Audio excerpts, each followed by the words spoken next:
Welcome, welcome, welcome. You have arrived to a place known as, an experience known as the Ball Hog Sports Talk. That is where, this is where, it is where managerial decisions of big finance meet the weekly storylines of sports and entertainment. If I had to describe it from a pop culture standpoint, it's kind of like where show me the money meets just give me the damn ball. We do it one way and we do it one way only. That's rough, rugged, and raw. This is the Ball Hog Sports Talk. Fasten your seat belt for another wonderful experience this week. This week's episode. This week's episode is going by the title. I know you guys are all excited about the titles because we do a lot about our titles. Hurricanes and Black Clouds. That is the title for this week. We are going to be bringing some real heat. And with no further ado, let's go.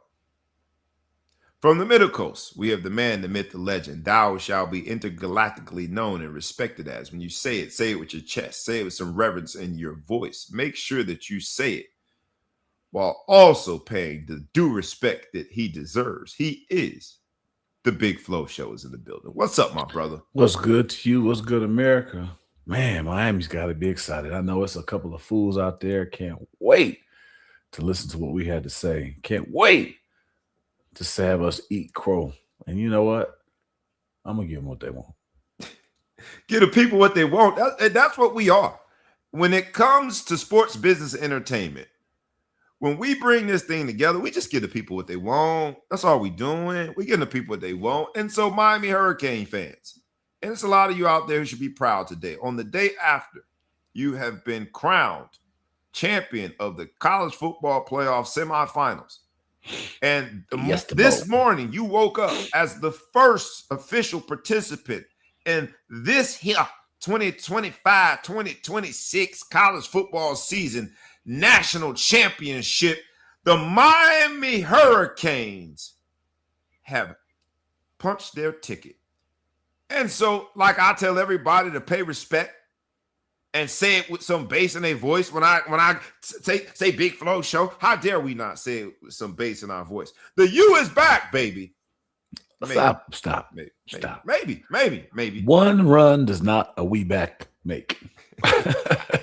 So you can't start the day hating, man. Come on. But hate. I just told you I'm gonna give the people what they want, but I can't give them everything, man. Not everything. You got to leave some in the bag to keep the bag down a little bit. You got to have something left in the bottom. You know, my parents always taught me not to take all of it, not to get to the last.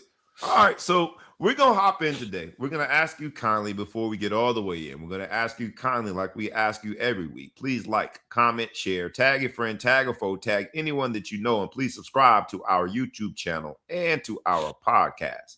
This week's episode is going by the title of Hurricanes and Black Clouds. When it comes to hurricanes, the Miami Hurricanes, after, let's say, being a non-participant when it came to being in the national championship hunt, they are officially back. 2003 is the last time we saw them play for a national championship against Ohio State. Nobody on the team was born. No one was born. Except for that old-ass quarterback. Besides that. But, see, you messing up the intro, man. We can't. Look, I'm trying to be the good sport, man, but it's painful, man. Fuck that. We gotta slow it down a little bit.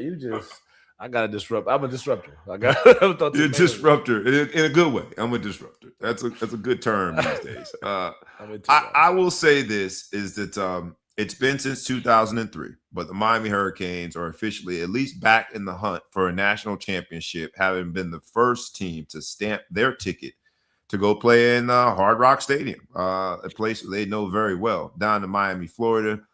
They will be playing the winner of tonight's semifinal. And so we'll get into that. But the other half of today's episode, because it's called Hurricanes and Black Clouds, deserves a little bit of explaining. Black, as used to describe a lot of things, normally means something negative. When you see a black cloud, it normally means there's heavy rain, thunderstorms, or severe weather coming. And if you're using it metaphorically, it means that there is an impending trouble. There's sorrow, foreboding something in literature that is negative. Anything that you talk about, a white lie is just a little lie. You put black in front of it, other than Black Friday, it's normally a negative connotation. We're going to talk about that today.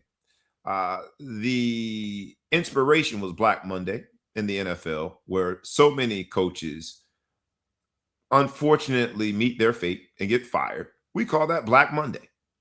And so we're going to talk about some different nuances of it. And we're going to have a great, phenomenal show. Again, this is the Ball Hawk Sports Talk, where the managerial decisions of big finance meet the weekly storylines of sports and entertainment. The first weekly storyline, though, Big Flow Show, while you're accusing me of giving them a little too much, the first weekly storyline, for those of you, and we're not going to bury the lead, we're going to get right to it.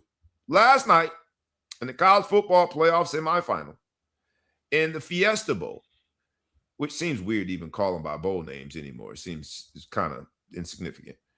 The Miami Hurricanes, the U, went on a journey to put college football on notice that, and we've heard this saying so many years, but this year has a little more substance to it, has a little more credibility to it. They went on a journey this season to let everybody know that the U is back. So our first weekly sports and entertainment topic is going to pull from those Miami Hurricanes. Now, we have been accused as Notre Dame men. We both graduated from Notre Dame at different times, both played for Notre Dame at different times, and we both are enthusiasts of Notre Dame in the present, in the current time. But we have been accused of taking a side when it comes to Catholic convicts. We've been accused of that. Today, we got to be objective. We have to do our journalistic responsibility of being objective. And so, in being objective, the first thing I'm going to ask you, I see my god bro in the house. What's up, man? Show is fantastic in the building.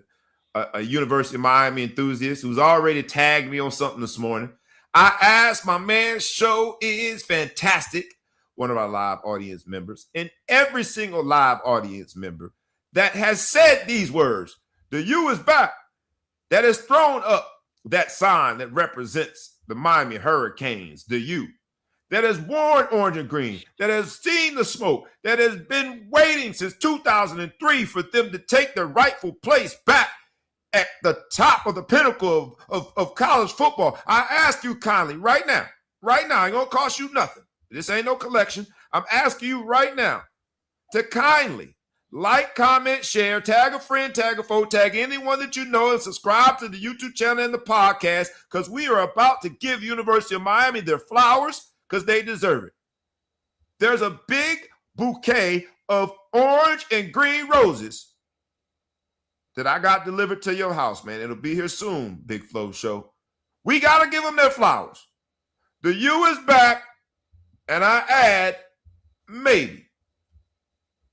When I make that statement, when you see the legends of University of Miami, all of them, Andre Johnson, Ray Lewis, Michael Irvin, Warren Sapp, too many greats to even name. They got a bunch of yellow jackets, gold jacket NFL Hall of Famers. They have the mystique and the history like no other. So when you hear that statement, the U is back, after seeing last night's game, after begrudgingly acknowledging that they have made quite the run. I saw your social media post. So when you hear that statement, Big Flow Show, you say what? The U is back. Kinda. I mean, look, the U looks good, and I always kind of go back to this. The NFL hasn't had an undefeated season since, was it 1972? 1972, the Miami Dolphins. We Right. back in So Miami. it's not exactly Miami. apples to apples because, that we don't have a fixed league of 32 teams or anything like that. But, we can go back and say the U, didn't deserve to be in the playoffs because they lost 2 sorry games and they shouldn't have lost. But, there's so many Super Bowl champs that have lost to an inexplicable game during the season or whatever. But right now, the U's playing great football. So screw all the losses they had and all the stuff what they did and where they didn't look as great. They had 2 losses. Don't say all the losses. They had 2 regular season losses. But in college, that's like 1 million losses, right? And so just because of the chance of, since no one plays, since you have 130 something teams or whatever, the chance of you being able to go like 1 loss undefeated and not have to play people is whatever. So I'm not trying to disparage them with that. I'm just saying from where they came from, losing, who would have thunk when they lost on that Friday night? Nobody was watching to Louisville, and then they lost to SMU the following week. I think it was the following week that they'd be looking dominant, poised, and thinking, well, bring on whoever you got, right? Fair. Who would have thought that? Who would have thought when we were arguing whether or not Notre Dame or Miami should make it into the playoffs, and they were had to campaign and take out billboards and all kind of stuff to get into the playoffs, that they would be in the championship game? Big Brother had to bump for him. ACC commissioner had to bump for him. Had to bump for him, and it took a scandal because they couldn't piss off the mighty Alabama. They couldn't do that, so they knew that they had to sacrifice us over them.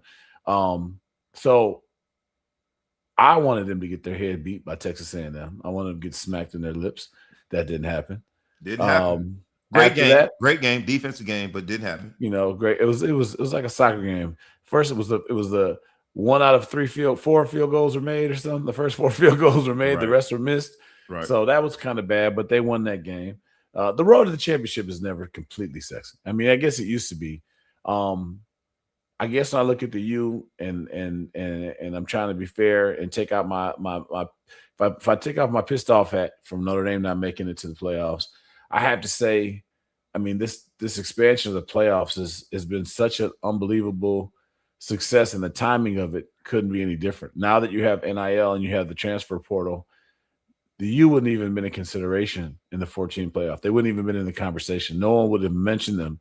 They never would have come up. Granted, because they went as the 10 seed, they would have been too far out of the top. It wouldn't even be a conversation. Not even something. They didn't go to their. They weren't the best team in their conference from a championship standpoint. They were the best team, but they, you have Virginia with the 1 loss. No one's even thinking about them, and now here they are about to play for a championship. So you got to look at the way this playoffs has been an amazing success. They still can't figure out the bye week thing. They're worried about it, but my hat's off to the U. You guys are bouncing back and you're winning games. I look at this game that they played last night, and I think Lane Kiffin should be ashamed of himself. You know what I mean? He's just Lane Kiffin, and I don't want to spend too much time on him, but Lane Kiffin has to really be asked, like, what are you here for? You know what I mean? Like, are you here because you're already rich, you got money. I can't pocket watch and tell you 10 million versus 11, but there was reports that Ole Miss was going to pay him the money. What are you here for, man? You're here as the team without you. I would think that Lane Kiffin was worth at least a touchdown, right? You should think if you're this big coach that you're supposed to be, you should be worth a touchdown. And to think that they really could have made it to the championship without you, with all the turmoil you've caused and all the distractions of your coaches recruiting for other teams and, doing interviews and being pressured to do 2 jobs. Imagine if Charlie Weiss Jr. Would have had more time to focus, right?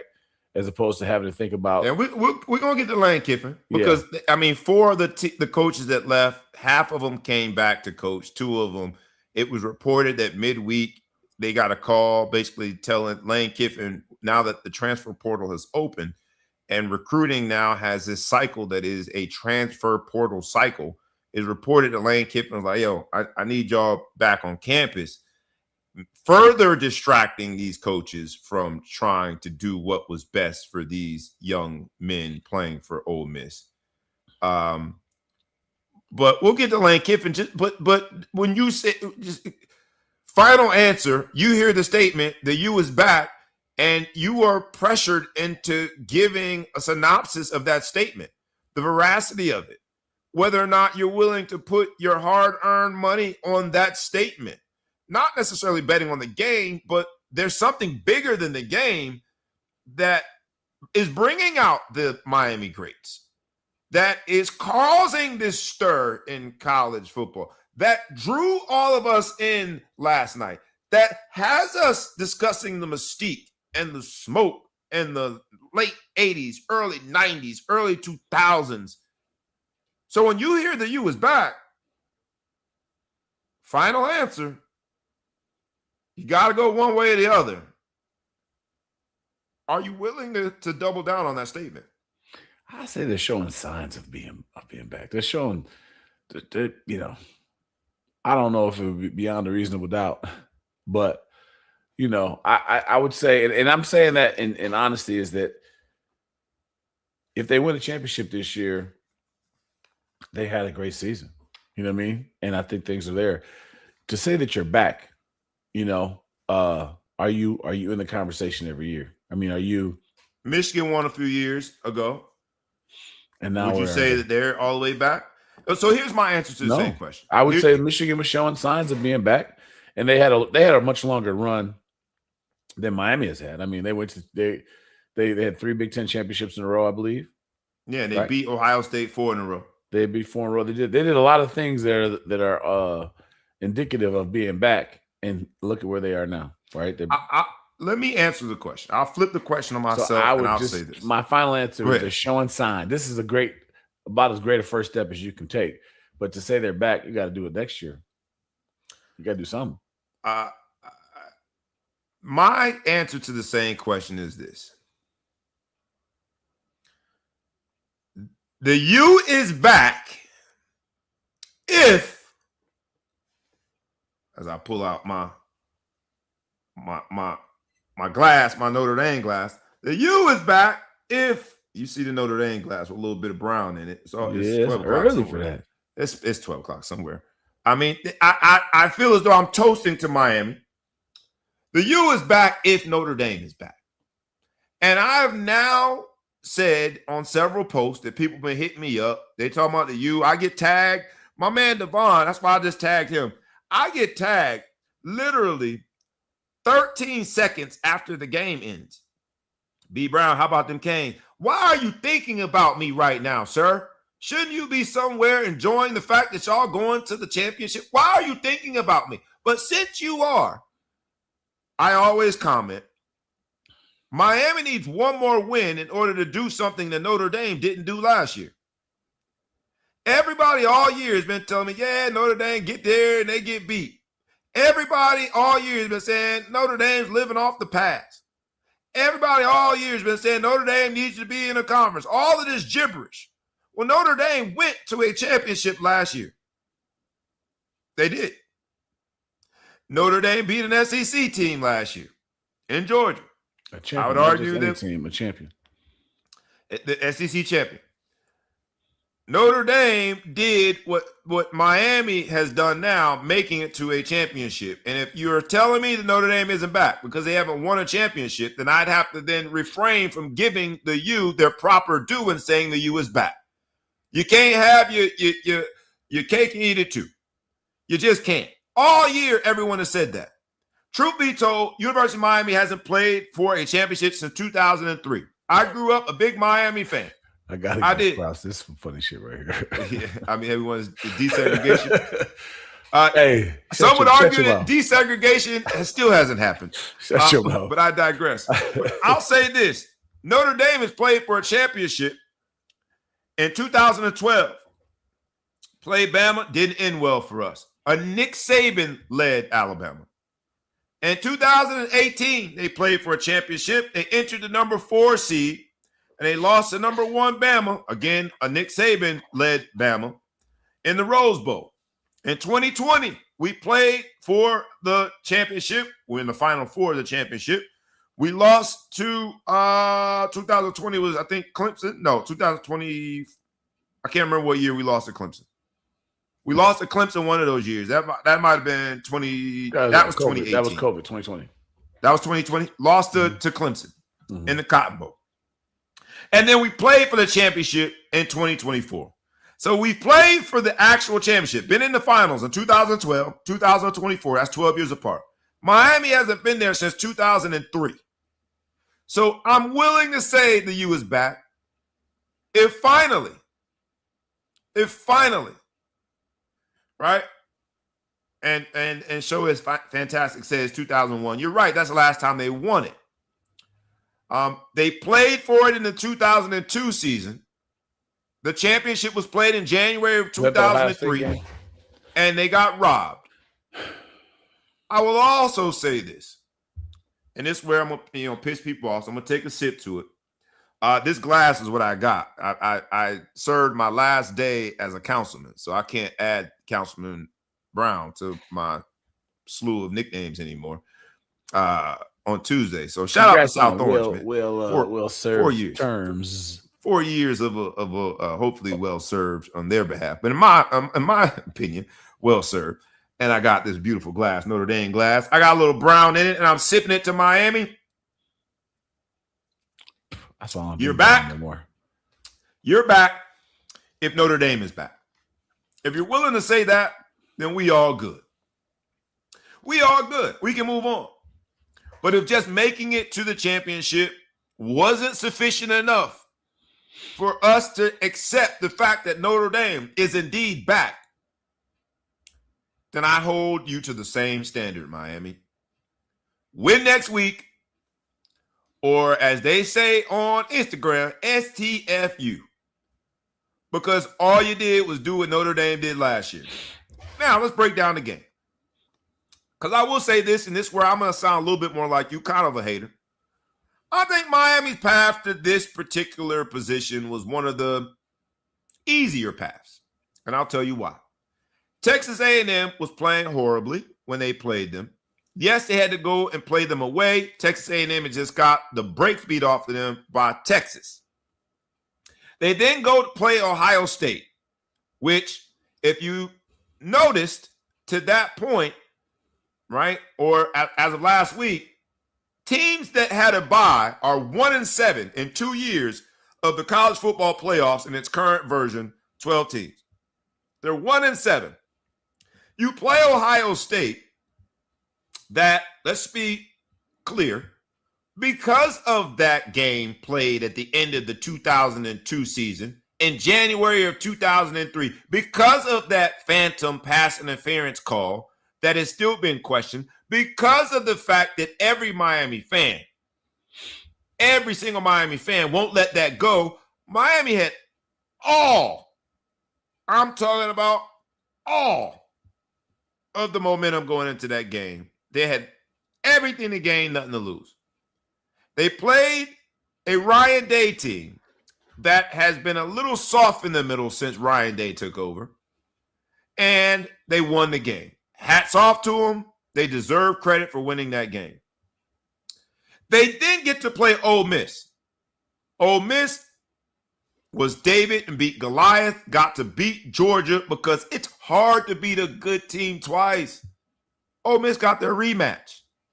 And I only mention rematch because all year everybody's been telling me head-to-head matters. I've been hearing it. Ole Miss got their rematch. Notre Dame didn't get their rematch with Miami, but I digress. Ole Miss got their rematch with Georgia and beat them. They knocked off the Goliath for you, so you didn't have to play Georgia, where Georgia would have had a whole bunch of things to play for because of Carson Beck.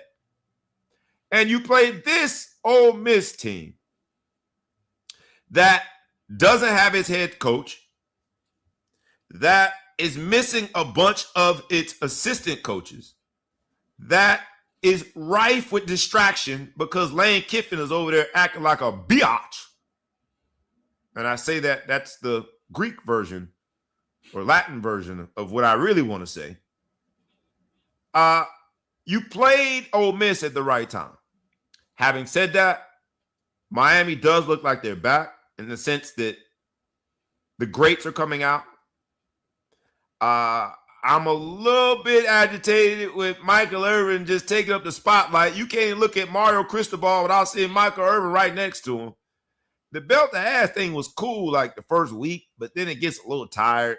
And look, Mr. Michael Irvin from Fort Lauderdale, Florida, from the illustrious St. Thomas Aquinas, the greater Fort Lauderdale, Florida. I love a lot of things that he does. My favorite receiver of all time. But damn it, man, it ain't that people are doubting you. It's just tough to support it when you see it just like it gets annoying. And because so many of my Miami friends tag me, family tag me, I think y'all more surprised than I am. I said last week I thought Miami was going to win. Can I step in here? Yes, you can. This is a perfect time because I think we're going to start off on where we agree. I agree that these Miami fans are so fucking surprised, right? They are shocked to death about what's going on. The reason why is all these dudes running their mouth, right? Your boy, what's our boy's name here who comes on the show? Show is fantastic, baby. I'm no. The other man that Paul. Paul, he was running his mouth a little bit pregame, but Julian, who I'm surprised hasn't found us. I didn't send him the link this morning though, because I don't really like him. But y'all at war right now. He's a big better, right? He's a big better. I tried to bet him the A&M game. He wouldn't take the bet. I tried to publicly shame him and into taking the bet. He wouldn't take the bet. They won that game. He don't have anything to say. So I think these Miami fans are thinking that they're going, okay, we don't made it this far. This is fan. Oh shit, we won again. I don't really think that they believe it that way. I do see things differently though. I would have to go back and go game by game. Okay. I think, the A&M game, that was impressive to me that they went down there in A&M after A&M just got their ass beat by Texas, because that typically has been the wake-up call. That's how Ohio State got the wake-up call when Michigan beat that ass. So they went and lost their rivalry game to Texas. I don't know if that's their rivalry game, but it's probably one of their big rivalries. Yeah, that was rivalry week. Yep. I always thought Texas and Oklahoma was more of a rivalry. But anyway, so Red River rivalry, yeah. But it was in rivalry week. They lost the game and got whatever exposed, wake the hell up, because they were undefeated at that point in the season, right? They should be playing for SEC championships. So they already got the wake-up call that they should have gotten. And Miami went there, and I think Miami was fighting so hard to be in the playoffs that they just galvanized the base and they were energized. But they went down there and they beat that team. Ohio State the same way. I mean, you think Ohio State, you just came off of a loss from the Big Ten championship game. Just like when you got beat by Michigan, I thought that would catapult you. Been there before. You got people on the team that have the rings in their locker, lots of them. They dropped one player, I think, decided their best defensive back decided to go to the NFL, or to not do the playoffs. Maybe he saw something in the water that we didn't see. I thought that was really strange. But man, that's a pretty big win, man. You're beating a team that the reigning champs. So you came in there and you beat them, and had they played Ole Miss earlier. You weren't a fan of that Ohio State team, though. Saying that quarterback was pedestrian. I know he was a Heisman finalist. I'm going to say this. Indiana messed it up.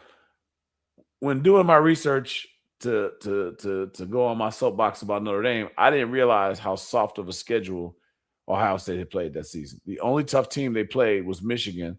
The only team in the top 5 in their conference they played was Michigan. They beat them, but Michigan coaches out here having sex with the receptionist and all that type of stuff like that. So they were in a real bad situation anyway. Can we add allegedly? No, Sharon Morris passed allegedly. No, that's facts. My brother, I tried. OJ can try to tell you that you might kill yourself and you didn't do it. But Sharon Moore, you did that shit. Yeah, you're gonna kill yourself with a butter knife. Right, so you better stop or you're gonna get it. Don't get it. I'm not. That's not funny, but I'm just saying. So anyway, so that team, so they won that, and then they got beat by Indiana. But Indiana was a close game. So, it was like, okay, they got beat. It was, so that was a good win. And had they beaten Ole Miss a week or two prior, I would have written them off. But shit, Ole Miss just beat Georgia. So, evidently in a rematch. What I'm saying, without Lane Kiffin. Without rematch, though, bro. With more distractions than anything else, they galvanized and less distractions last week than this week. last game, as well as a 10-day separation. Because it's getting a little hotter in the kitchen. It's getting way hotter. Yeah, you can say the transfer portal opened, and Lane Kiffin decided to be an asshole. Yeah, and that's I can't say it any other way. Lane Kiffin made himself a part of this and became a bigger distraction by imposing his will on the coaches. And now they're like, I mean, what do? Do you like stick with these young men and carry it out and be there physically and emotionally? Or do you try to make sure that you get back to Ole Miss and help your coach recruit through the transfer portal? Because that's where your butter's getting bread next year. Your bread is getting buttered for next year. So that is there. They seem locked in to me though. I don't want to make it. Again, I'm gonna always be honest. I'm not gonna say I looked at a team that seemed distracted. They seem locked in. They couldn't tackle. Ole Miss tackled like worse. I was gonna say like my 9-year-olds, but worse. On the first touchdown, Miami looked like they were winning the point of attack battle against Ohio State too. They looked like they were tougher. So I'm not going to take that away from them. It was really surprising to see the lopsided time of possession. Miami had a 41-minute, 22-second time of possession. Ole Miss at 18 minutes, 38 seconds. That's about as lopsided as you get in terms of time of possession. To barely win. The first half, and this is where I'll make it very similar to Notre Dame. At halftime, I was there at Hard Rock Stadium when Notre Dame is playing Miami. And I said it at halftime. We were barely down, and what should have been an interception became a phenomenal one-handed catch for a touchdown right before halftime was really the difference and separated Miami more just before half. But Miami should have been beating us by 20 in the first half. I felt the same thing last night. That was a 4-point game. It should have been a 24-point game. They dominated the first half, and yet the scoreboard didn't show it. That's what scared me about Miami. And one of their touchdowns was like a fluke, just a totally blown coverage. The guy when he was going down the middle or whatever. So they shouldn't even had that, really. You know what I mean? Like the dude didn't get open. The dumbass safety decided he wanted to cover the short route as opposed to my man Jay Crit must be talking about Michael Irvin. Dude got me thinking he on that cane again. Yeah, and not that hurricane. Hey, we'll talk about my St. Thomas Aquinas Raider, man. Broward County, baby. Broward County. I want to stay 10 toes down for Broward County. Michael Irvin making it hard with his belt to ass, man. You 50 something. But you know what though? It's supposed to annoy you. Like, you know what I'm saying? Like, really? Yeah, it's supposed to. Yeah. Yeah. How I don't get mad at anybody when they cheer and they act crazy. That's supposed to be annoying. That's the whole thing. You get to clown. Not that annoying, man. So how can y'all be back when y'all that it's supposed to bother you? Nobody from Miami's upset. I would argue that. I think you guys who are on here, these Miami fans that got up early to make sure they could talk to it. Are you guys upset at how obnoxious he is? Not upset, but somewhat bothered, triggered, almost embarrassed. Embarrassed. That's the point. No one's embarrassed by that. If let's put the shoe on the other foot. Here, let's put the shoe on the other foot. It's supposed to get on your nerves, dude. That's why they do it. But we used to play this team called Ohio. We used to play this team called All Ohio Red in basketball. I'm just gonna digress for a minute. They're still and around. Their mamas all were well fed, and they would get to the game early, and they would sit behind. What you mean by that? Cornbread fed? What you mean, brother? Give me a little more description. Hot sauce in your titty fed, like you know what I mean? Hot sauce in my bra. Yeah, in your bra. Them type of women. They keep the seasoning with no husbands, nothing, just all the stereotypes. And they sit behind. They would come early and sit behind your bench, right? And every time they did something good, they would go. Why do I have a visual? Red. We call timeout. They do it the whole time. I was so annoying. I wanted to hit a woman. But that's the point. That's the point. It's supposed to be annoying. You said that Michael Irvin is doing what he's supposed to do. Piss the people off that don't like the youth. So many more ways to do it. So many more ways to do it. You asked me would I like it. Let's put the shoe on the other foot. Did you hear what you just sounded like? What's that? So many different ways to do it. He's supposed to celebrate in a way that's going to make a non-Miami fan happy. No, I think Miami fans. You just asked me if the shoe is on the other foot, I like it. And I disagree. If Jerome Bettis was taking his belt off and whooping a fake object, I was like, man, grow your ass up. You 50-something, bro. Come on, man. Don't do that. You're lying. I'm going to call you out. And I'm on your team, and I'm calling you out. That's a lie. I would not like it. The more obnoxious it is, the better. If you did it and Notre Dame win, I'm like, bro, put your belt on. You would say that because my pants will fall out and my ass will come out. So that's why you would be telling me to put the belt back on. But put your pants on and get your 50-year-old some ass about it. Man, let's go over here and have some drinks at the bar, bro. What are you doing? I'm with show enough on this one. If you don't like it, beat him. You know what I'm saying? Fair. Hey, but we got a chance. That's where I'm supposed to be annoying. We have a chance. Notre Dame plays Miami next year in November, and I would take you up on that offer. If we don't like it, beat them. I would take you up on that offer. But I interrupted you. I'll let you finish. I'm just laughing at the fact that not only my man Crit, but so many people have said something like that. Like, yo, man, Mike, what's up? Because you just don't normally see a 50-something-year-old man take off his belt to beat an inanimate object with belt to ass. My kids do that after games, bro. They kids. So here's the thing: is I wouldn't do that, right? I'm not like that. I don't run my mouth like that and talk crazy. And why? Why wouldn't you do it? My parents didn't even let me go outside and play in the yard, dude. I grew up different than y'all did, man. Oh, now so you Jehovah's Witness? You weren't Jehovah's Witness. Damn, you know what I'm saying? We lived next door to the church my dad attended, and he had the keys. We didn't grow up like that. You wouldn't do it because it's immature, Flo. You ain't doing no shit like that. But that doesn't make it right or wrong because I wouldn't do it. Fair. Annoying. It's supposed to. All I say is when people get annoyed by cheers, I feel like telling them to shut up. It's supposed to annoy people, man. That's the whole thing. Oh, they clowning. I'm supposed to be like, fuck, I don't want to hear from these dudes because they're not going to leave me alone. Dude, like you said, the game over. You texted me right away. Enjoy yourself. Go party. I'm okay with that. Tag me right away 13 seconds after the Miami Hurricanes win. But this episode is Hurricanes and Black Clouds, man. There's an omen. There's a dark cloud over us as a people. When I see a 50-something-year-old man who I want to hear him like talking about like Magic Johnson shit, right? You from Fort Lauderdale, you represent the crib. I want to hear you talk about investment. I don't want to see you taking off your belt with your 50-something-year-old ass. And do I know you lying too? This is why I know you lying about what you're saying. You're being disingenuous because you're a Q. Y'all the most ignorant. Don't be disrespectful, man. I'm not being We are Omega men as well. We're both. There's a dichotomy. But you wouldn't see me. You have a dookie rope on your neck right now. And it's 11 o'clock. You have a dookie rope. You come on, man. Drinking a whiskey. Whiskey. But it's out of a Notre Dame glass. It's a dookie rope, and it's on my neck. Celebrate the fact that you're no longer a councilman. I mean, come on. What are we saying? Let's just be honest here. It's supposed to get on your All right, I'm hating. Cool. I'm hating. Move on. And I don't like it. I am meant to be a hater, but that's the thing. I'm not going to let them get to me on that. He got to me. I'm like Mike. It was cool the first time.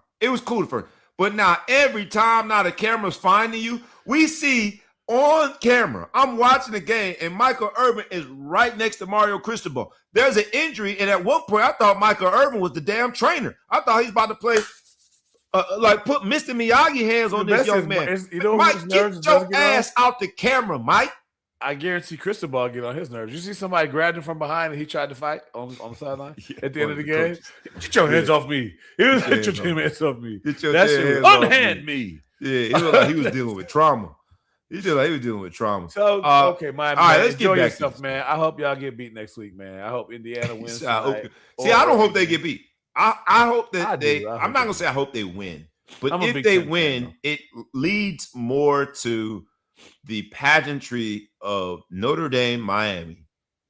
After we got snubbed, nobody in their right mind would say we didn't get snubbed. Even Miami fans, if you're being honest, know that Miami should have made it. Notre Dame should have made it. Alabama shouldn't. But what it has shown us in these playoffs as a number 10 seed has now advanced. It has shown us that all you need is a chance. But you want 12 teams in there that have a legitimate chance. And we didn't have that this year. Mm-hmm. Everybody knows it, even Miami fans. We didn't have that this year. And I don't want to beat a dead horse, but the black cloud that we saw here, the omen that we saw here is the committee needs to get their ish together. I'll give you last word on it, man. I mean, you did put there's only 3 teams that didn't belong in the playoffs. JMU, Tulane, and Alabama. I said it before. We can go back and rewind. I said whoever doesn't get in should have won more, and I stand on that. We should have won those. We should have won one of those 2 games. We would have got in the playoffs. I do think it was a conspiracy. Just kind of reminded me of politics. Is they wanted the Miami fans, Notre Dame fans, to argue while they put Alabama. Oh, they rope-a-doped us, and we fell for it. They rope-a-doped us, and I always said, like, okay, if I can't get mad because Miami has the same record and they beat us, and they put the criteria together and they said whatever. So Miami proved they belonged in the playoffs, and I don't think it was ever a question of whether they belonged in the playoffs from a talent standpoint of how good the team was.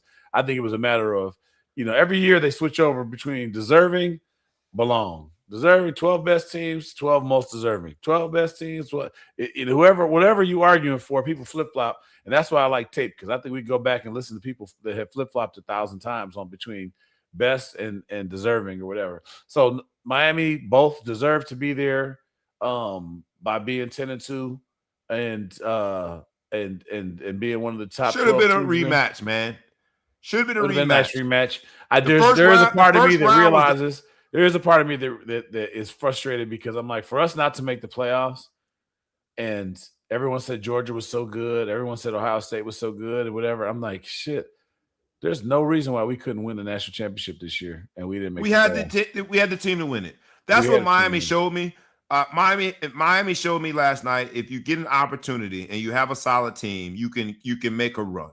Mm-hmm. And Notre Dame has a better running game, a better quarterback. In my humble opinion, a better defense outside of the bookend defensive ends, and a better coach. Mario Cristobal, to me, last night, showed me that he's still figuring it out. Now, he won the game, but that game should not have been close. And here's my notes on the game, because my man, Show is fantastic. That's family right there.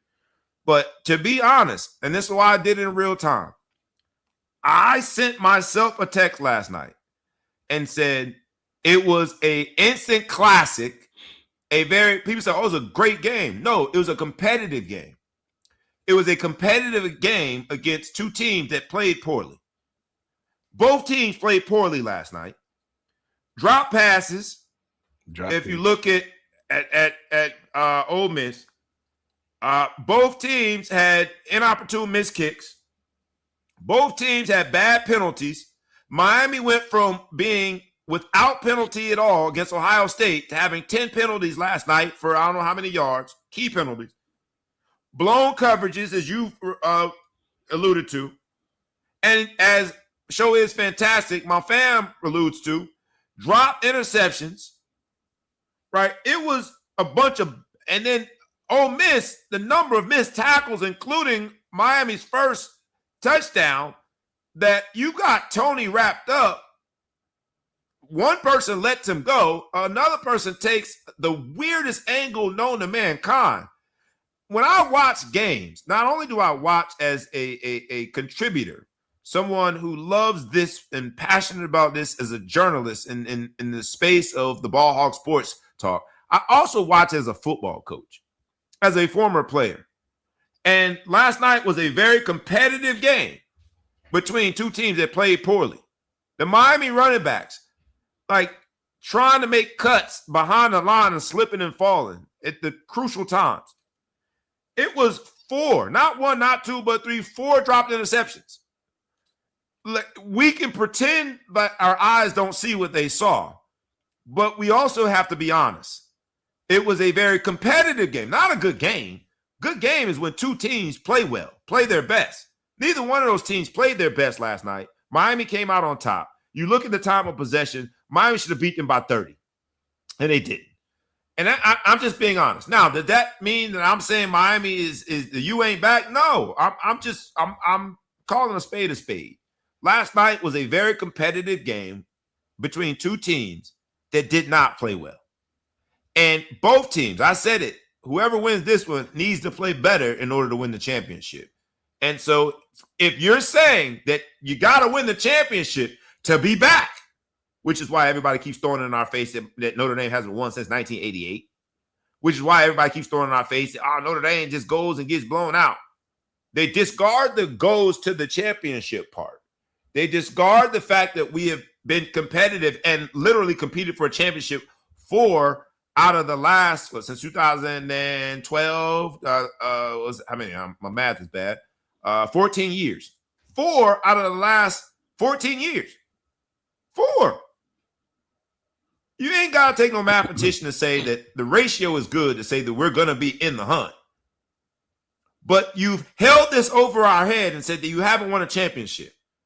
So if Miami wants to have me say with passion, with enthusiasm, that the U is back, baby, you got to do the unthinkable and in this run with a championship. And that's going to require playing a lot better next week than they played last night. I'll give you final word on it, man. If we're going back to are they back, I said they're showing signs of life. They haven't had a good season. They haven't had a competitor. They haven't been in the conversation in 20-something years, and now they are in the conversation. Let's see what happens next year. You know, with the NIL and all the money and all the stuff that they got going, there's no reason why they shouldn't be. They went out and got a championship quarterback from Georgia.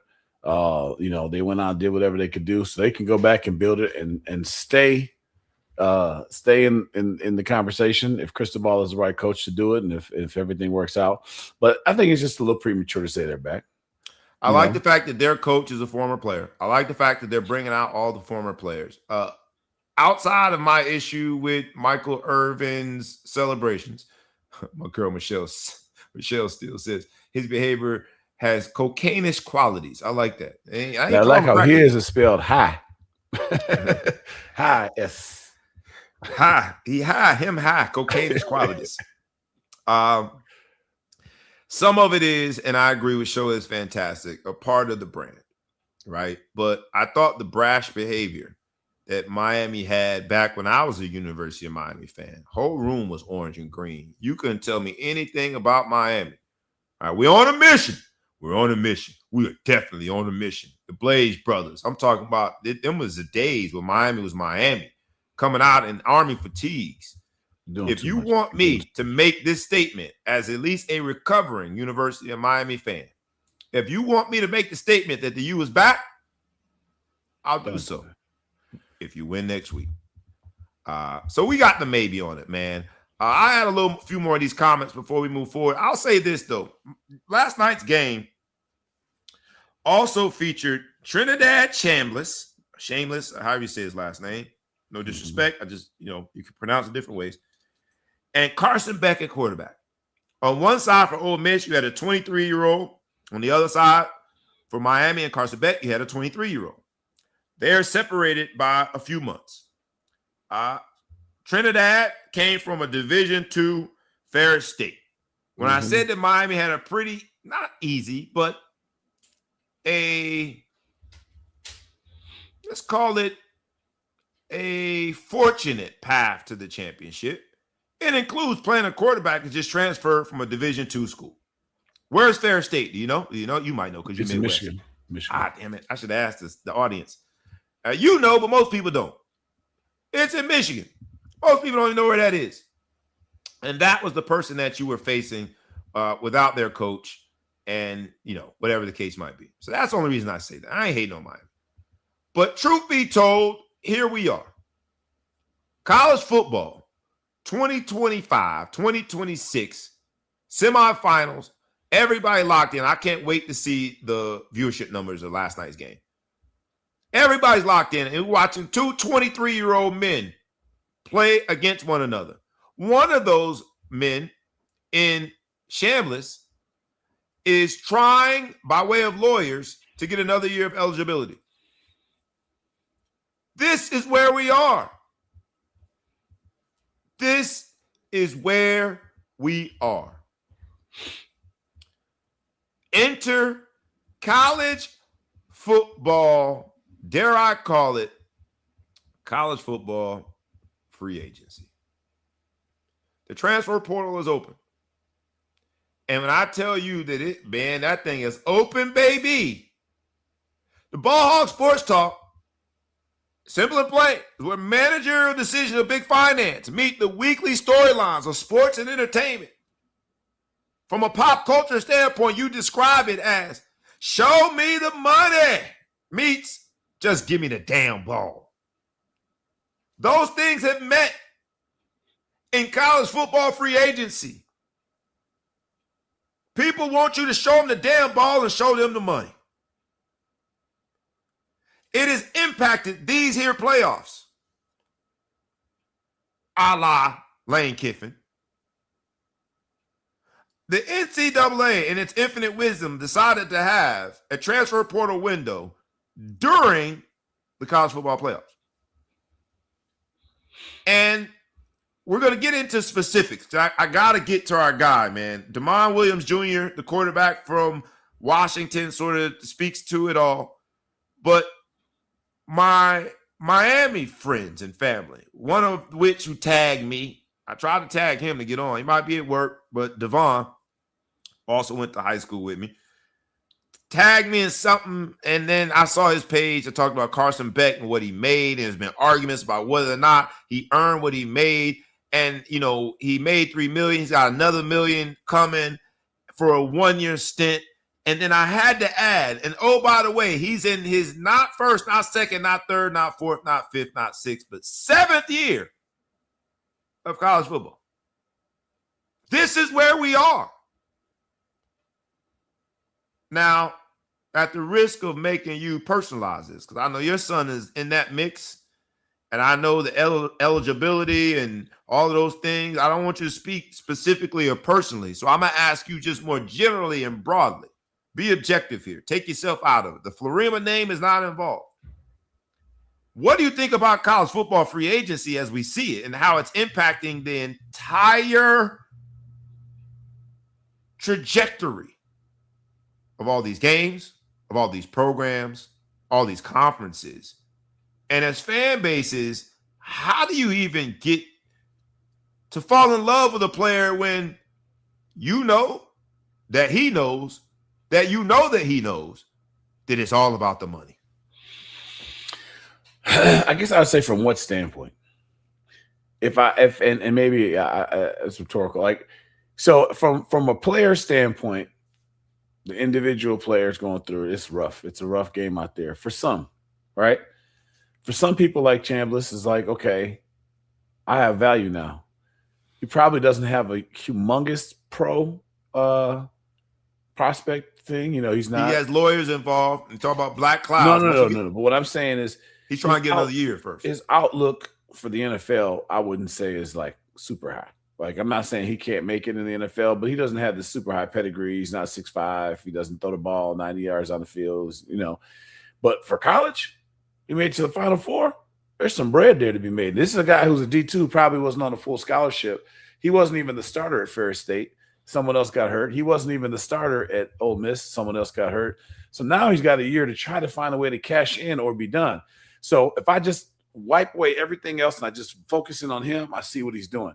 There's a lot of money in their heels, and the rules have changed 1,000% every single year, and it's just going to take one person to challenge it. There's going to come a time where college football has no 5-year limit. You can just play as long as you want. That's just a job like anything else. It's going to be a league that competes with the NFL in some sort if something doesn't happen. And he's just saying, look, I just need one more year, man. Like, I'm trying to go out here and see if I can. That's the black cloud. $900,000. So from his standpoint, can't blame him. I think he's got a hell of a profile, and you know they tend to be a little. So do you think that's a good thing? Because what you just described is the black cloud. That's the omen. What?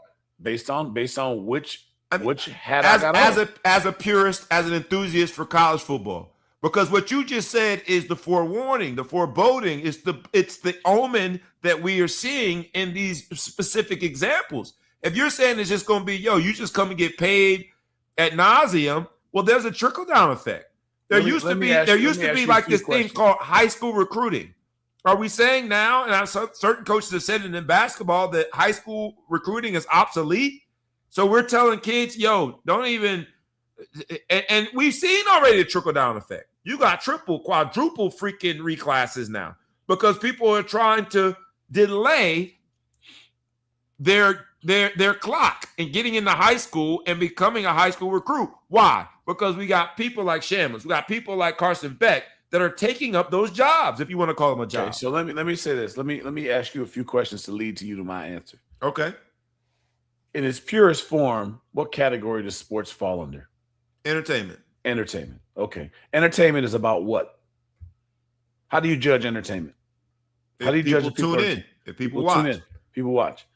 Is football, college football, better or worse because Ole Miss for the first time made it to the Final Four?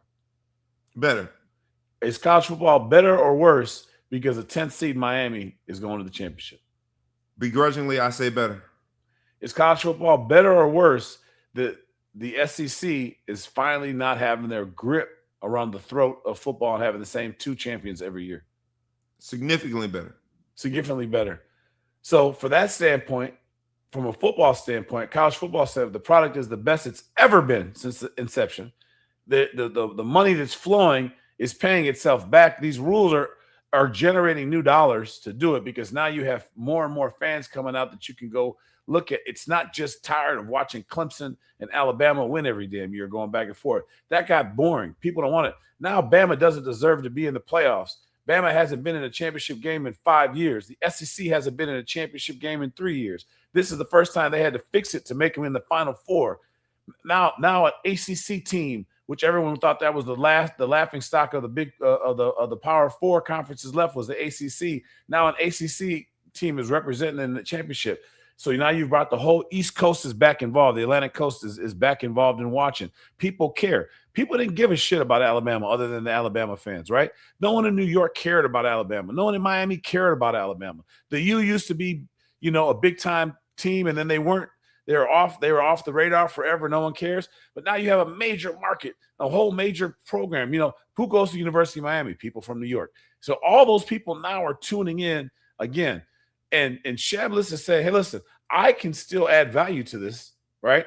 I may lose all my value. I may lose my marketability, and it might be done. If I can't play football anymore, I might be done. He might end up in Canada somewhere or on somebody's bench. He has marketability that's going to help the overall business of college football if he comes back to college football. So I say, as a football purist that loves the sport and likes to see what we're watching, this has been an amazing ride, right?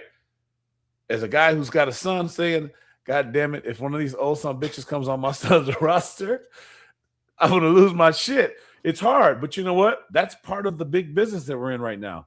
They're walking into bills. You got it now. The whole graduation thing is gone now. Like we have made so much progress. Right. You teed me up. So much progress in graduation rates. They were rewarding people with bowl games if they had graduation rates. The U actually, if you want to know the truth, and I can dissect the U. What's the first black coach they had at the U? What's that guy's name? Randy Shannon. Randy Shannon. If you look at the U, Randy Shannon turned that program around, and it went from quote unquote, I hate to say the thug type, whatever, but like don't give a shit, to super high graduation rate.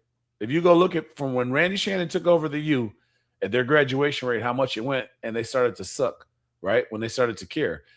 But somebody at University of Miami said that's important to me. I want y'all to do it. Randy Shannon fixed it. And if you go back and look, absolutely, you start look, he changed it around, but it wasn't winning. So they had to get rid of him. Thank you.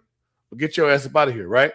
So now if they can maintain, now the pressure is off of, no one is thinking about the academic piece anymore. You got 30-year-old guys playing football. Hell, my son graduated last year. He's got 2 more years left, right? He's going to be a teacher when he's done with this thing, right? They're not thinking about that. Now, they love the grad transfers because that kind of helps their numbers. And they still have some residual numbers there. But football is in such a great place on the field with these old players that typically would be out of football and they would be not doing anything from a football standpoint, trying to chase a Canada dream, trying to catch on, whatever. But they can make money, milk it before their career ends. Or another guy like Bo Nix.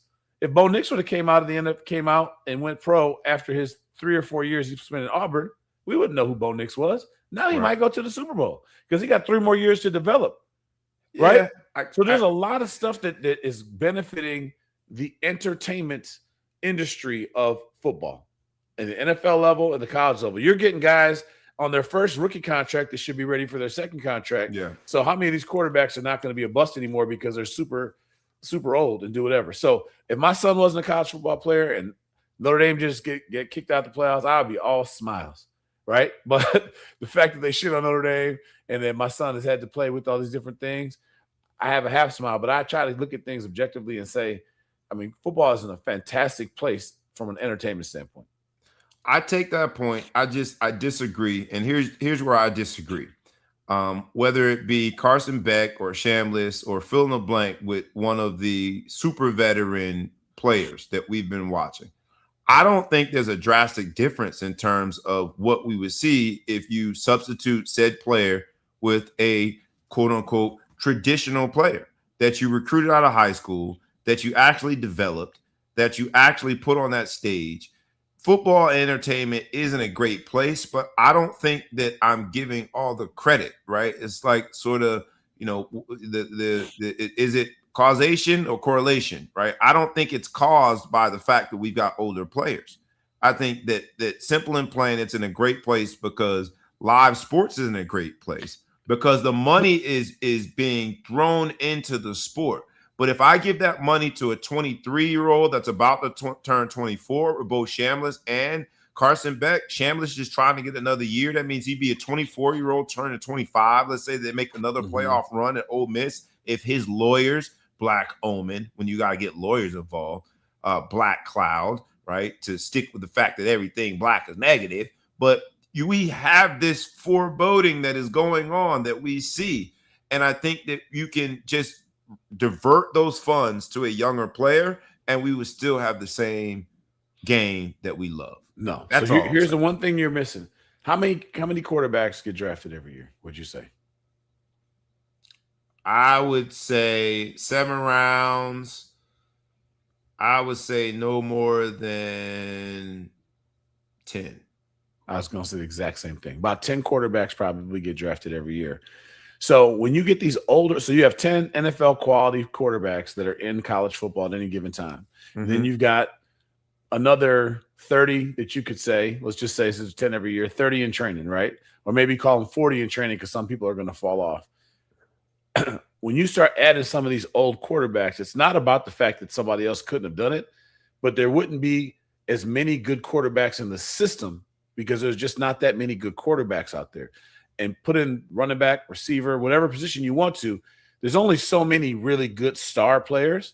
And Chambliss, the only reason why he can compete at this level is because he spent the time at the D2 level to get better, and he got a chance to move up, and he's a little bit older, do whatever. 18-year-old Chambliss probably couldn't compete at this level. Would you agree? Kind of making a guess. Well, I mean, I would agree. And look, recruiting agreed. That's how he ended up at Ferris State. He's not as small as I thought. They have him listed as 6'1". That might have been his mom putting that number 6'1", because I don't think he's 6'1". Yeah, he looks a little smaller to me. Yeah, they have him listed as 6'1". So at the end of the day, and I could be wrong with that, I haven't seen a lot of stuff people talking about him with the NFL, and then I don't even want to pick on him for that. But my point is, 18-year-old Chambliss probably isn't doing what he did last night as 22-year-old Chambliss did, or 23-year-old Chambliss is out here doing, and now 24-year-old Chambliss will do it. Even Carson Beck. Carson Beck sat on the bench and waited forever and got 2 national championships out of it. Yeah, by waiting, and then he came in. I happen to know a good friend of mine, John Knox, was watching the show. He went to high school with his father, and so I've been hearing about this kid for a long time. My friend went to high school with his daddy's boy. His daddy, yeah. Anyway, but so he's been waiting his turn, thinking about transferring, trying to, whatever he wants to go do. And he sees, and now this is like his 3rd season that you've known who he was, right? Yeah. And it's like, wait a minute, dude, you were on the bench for a bunch of years and you come back. Because he came in with a lot of hype as a recruit. He did. But my point is, traditionally, he would have aged out of the system. We never really would have seen what he could do because he would have had to sit behind some players. In this day and age, Carson Beck, I think you could do a Carson Beck timeline. Carson Beck, if you fast forward and Carson Beck is the high-profile recruit coming out of high school and he goes to, let's switch it. Let's say he starts off in Miami and somebody beats him out. Carson Beck's not going to stay there and wait at Miami. Carson Beck is on both sides of what we now appreciate as college football and this transfer portal. Sort of pre-proliferation of portal and post-proliferation of portal. Carson Beck literally is staggered, standing on both sides of what we now know and what we now see as portal transactions. Nobody's waiting. If a la Minchie at Notre Dame, I'm not waiting. If you take the portal away and you take the age extra years they're throwing around like they Tic Tacs away and all the stuff like that and all the money. Carson Beck probably finishes at FIU. He goes to Georgia for a couple of years. He doesn't get a chance to start. And now he's leaving. He hasn't played. He has to sit a year out, or he goes to an FCS school because he can play right away. He does whatever. He goes to Ferris State. Yeah, he goes to Ferris State. His whole story is different, right? His whole story. I just watched a D3 national championship game, and the quarterback there was from like Oklahoma State. And I was like, Jesus Christ, this dude went there. People had to switch to move. But like back in the day, you had, and I didn't even know this, that you could go down a level and you could play right away. If you went to FCS and you could go play, people had to do it. So now things have changed. And now you have guys like that. Again, Bo Nix is a great example. He played 3 years at Oklahoma, or at Auburn, and 3 years at Oregon.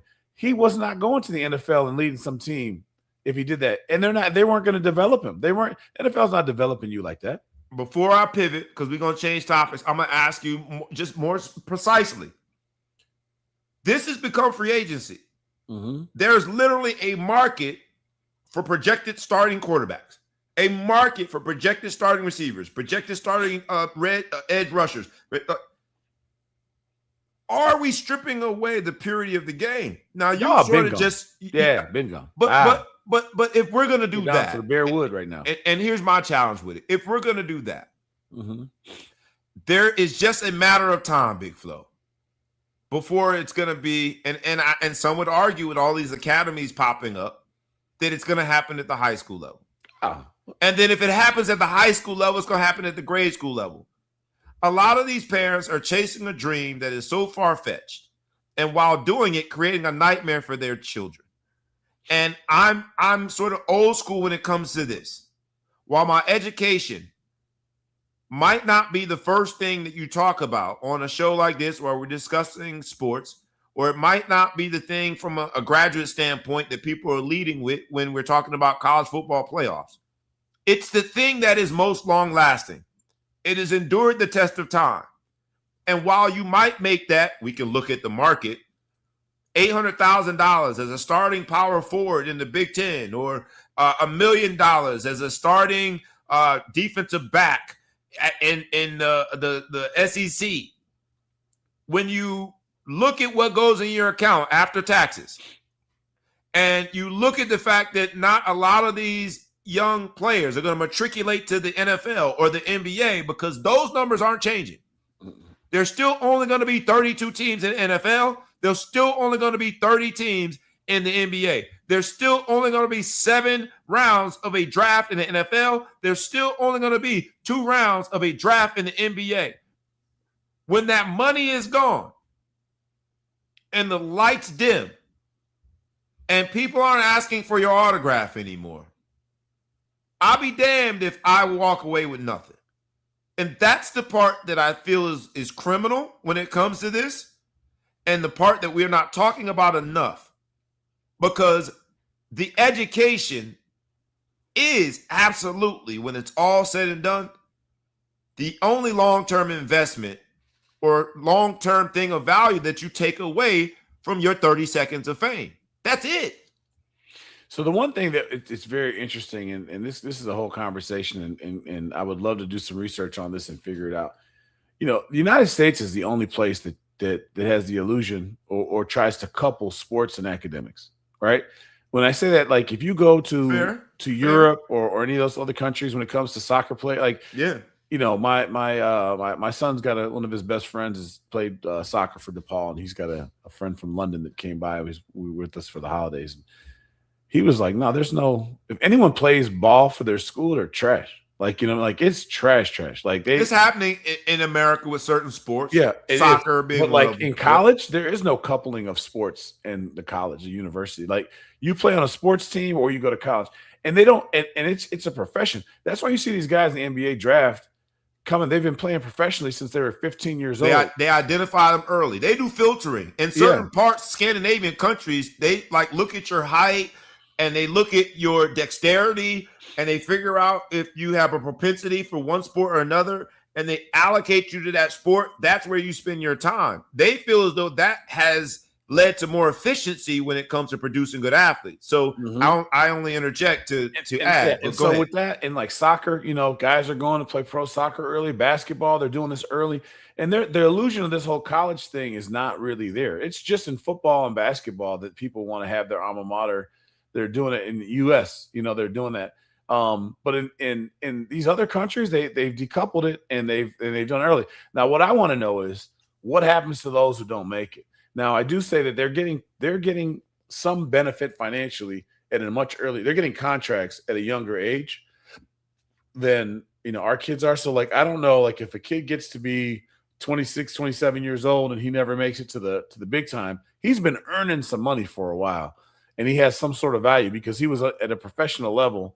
And I want to know what happens to those guys. Yeah, absolutely. Right. So you got 13 years of some sort of money.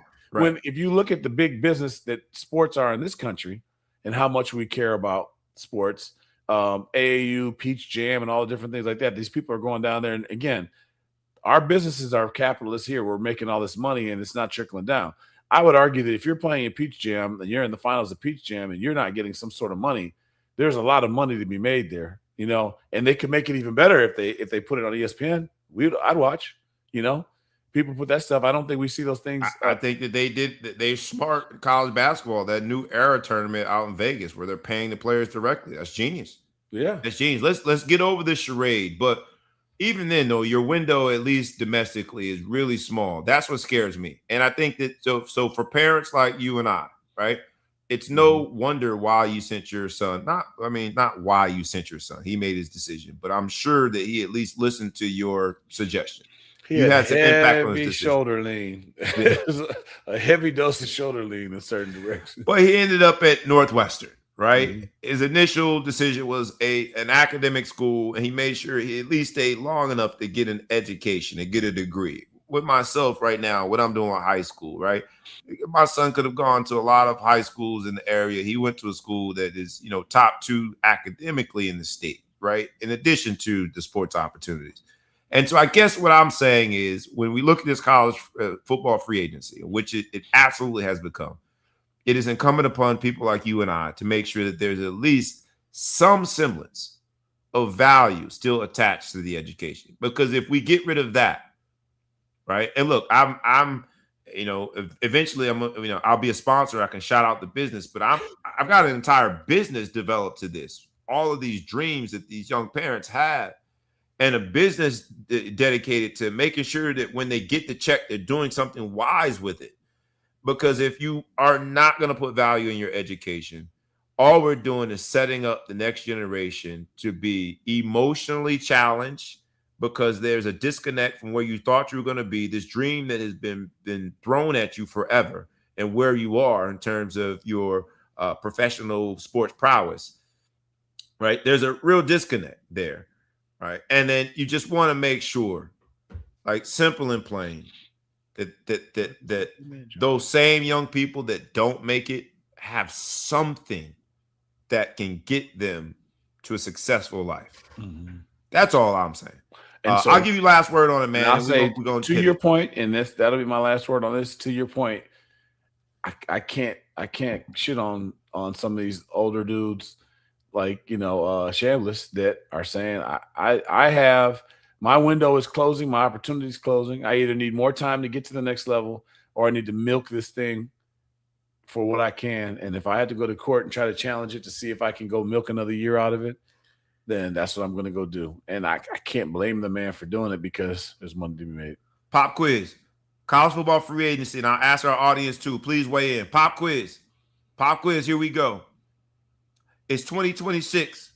The transfer portal opens. You are someone that has produced at your current university, whether it be D2, D1, whatever. You decide that you want to go and explore another opportunity. In this space, the Ball Hall Sports Talk, where the managerial decision of big finance meet the weekly storylines of sports and entertainment. The weekly storyline this week is about the transfer portal. You are put in a position where you've got to decide what's most important. Either show me the money or just give me the damn ball. Are you going to choose a place that writes the biggest check? or you're going to choose a place that gives you the most opportunity to pad those stats and bolster your resume for the NFL or NBA, MLB, whatever? Are you show me the money? Time value of money, give me the money now. Or are you just give me the damn ball? Give me the stats and I'll turn it into money. Depends how many years you have left on your eligibility. I would say that show me the damn ball, give me the money, and hopefully I can go play there. And if I can't play there, then give me the damn ball, and I'll take a little less, because ultimately the goal is to get a long NFL career. But let's go. If you can go get $1 million and you don't have guaranteed play time, get that $1 million. If that don't work out after a year, go get yourself the ball for $250,000.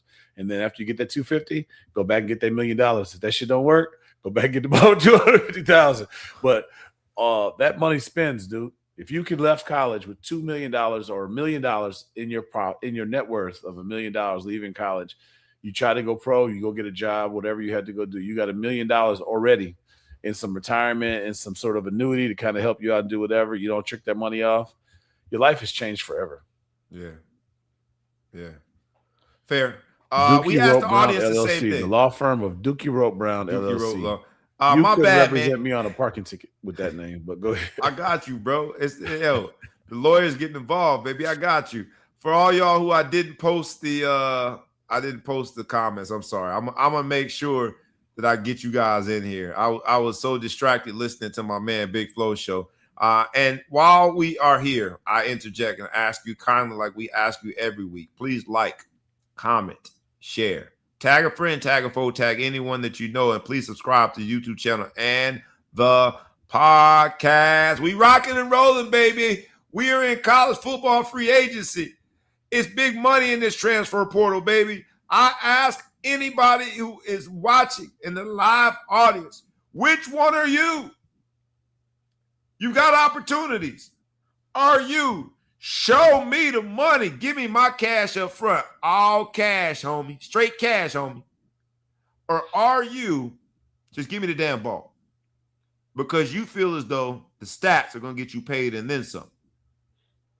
We really are sort of challenging these young student athletes to show us where their value is. Is it in the money? Or is it in the dream that you're going to go live your professional sports lifestyle and go become a Hall of Famer, become the best of all time? Which one are you, live audience? Show me the money or just give me the damn ball? I want to know. We got to pivot, man. Hey, I want to correct real quick, just so I was corrected. Carson Beck is not old. This is his natural 5th year. So he's not old as I thought he was. I thought he was a little older. But the point stays the same. In the old days. He's 23. I thought it was in the 7th year. That's what they said last night. It might have been hyperbole. My man just texted me and just told me to quit playing. He's a year older than my son. This is my son's natural senior year, so this will be Carson's natural 5th year. All right. Well, then they were wrong. He might be older. Hold on a second. Let's not talk about how the red shirt goes in college, because I got godsons and nephews that's 20-year-old graduates in high school. So, that's not – the age of yourself doesn't matter, but he hasn't been in college for 5 years, for 100 years. All right. I digress. I was wrong then. So shout out to Carson Beck. If you're not in your 7th year, I ain't mad at you. He ain't mad at me. All that bread he makes, who cares if you think I'm old? So what? I don't think he translates to the NFL, but that's a whole nother story. The winners last night were Chambliss, because coming from D2 Ferris State, he looked like the best quarterback on the field last night. Mm-hmm. Carson Beck got the biggest play, but Chambliss looked like a better quarterback. And the other winner, we got to give him credit, man. The acting head coach, Pete Golding from Ole Miss. While Mario Cristobal and his team won, everybody's paying respect to Ole Miss. To be able to galvanize a bunch of young men that have been just zapped up in this confusion that Lane Kiffin created. Shout out to them, man. And Chambliss got a lot of credit last night. Pete Golding got a lot of credit last night. Charlie Weiss Jr. was the play caller. I remember Charlie Weiss Jr. when I was in freaking law school. He was a little baby, so that makes me feel a little bit old. But they get credit for staying the course and standing in the middle of that ring and fighting, man. They came up short, but I ask you this, and I ask everybody. hurricanes and black clouds. There's a black cloud over the game last night. Last play of the game, Hail Mary. You're a referee. Do you call that pass interference? We all know it's a pass interference. Do you call it? In that situation, I would, for one reason, is he had a very legitimate chance to catch that ball, and it wasn't like Hail Mary catch. That was like a regular pass. He put that in the back of the end zone. He had a legitimate chance to catch it, and dude was pulling on him. I think you have to call it. I don't call a PI when you throw the ball into the crowd and everyone's jumping up and they're all jockeying for position. But he threw that ball in the back corner of the end zone, and that dude had a legitimate chance to dive and catch that football. So you're a ref and you call it? I do call that play on that one specifically. Not normally, but in that one. When you're both facing the quarterback and you're both jumping up in the air and you're just trying to catch the ball out of – he throws into a crowd, I'm not calling that one. But that play specifically was a very nice placed ball, and he had a legitimate chance to catch it had he not been interfered with. And do you think he was interfered with it? Oh, let me say, if it's not the last play of the game, do you call it? If it's not the last play of the game, I'll call. On last play of the game, I don't call it. And here's why. All right, I ask everybody that's in the live audience, weigh in. I mean, he was grabbing his shoulder pads. He stayed Hail Mary by name attached. And so I ask everybody, please weigh in.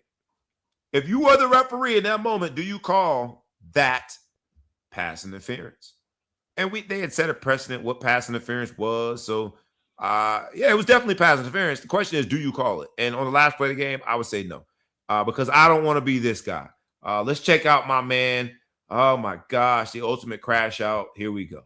I hate to do this as a Notre Dame guy, but here we go. Got to be fair. Here we go. Watch closely as the basketball coach from the University of Notre Dame, in this case, just for this moment, for this particular story, I will say that's where the Big Flow show went. I ain't taking credit for this one. This particular head basketball coach of the University of Notre Dame, after a very controversial call. Did I mess it up? Sorry, hold on. No, I just said drop the title. It's kind of in the way.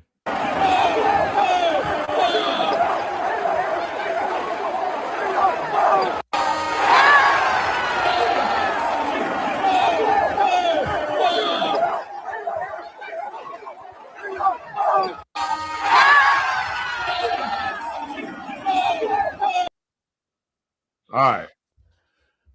First, we gotta get this. We gotta get this off my chest. Do y'all think me? Everybody trying to say. Let me just stop this all together. Hold on. Let me just stop this one. It's stop.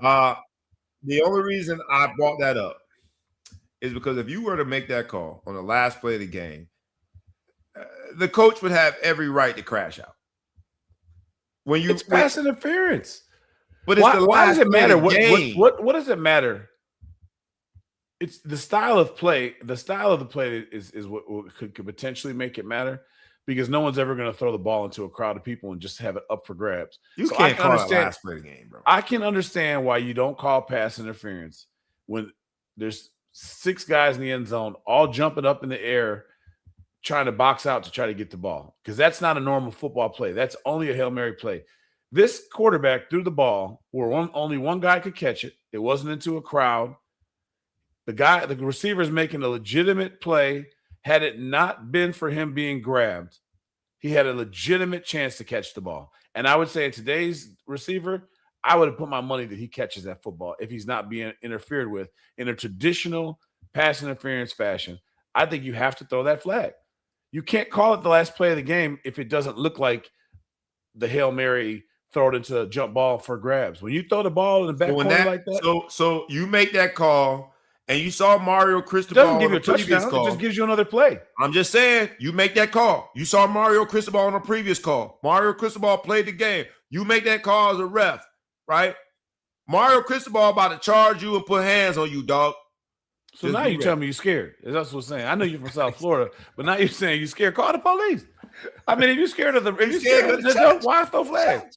Go to church. Go to church. You can't whip with Cristobal, so you just don't throw the flag.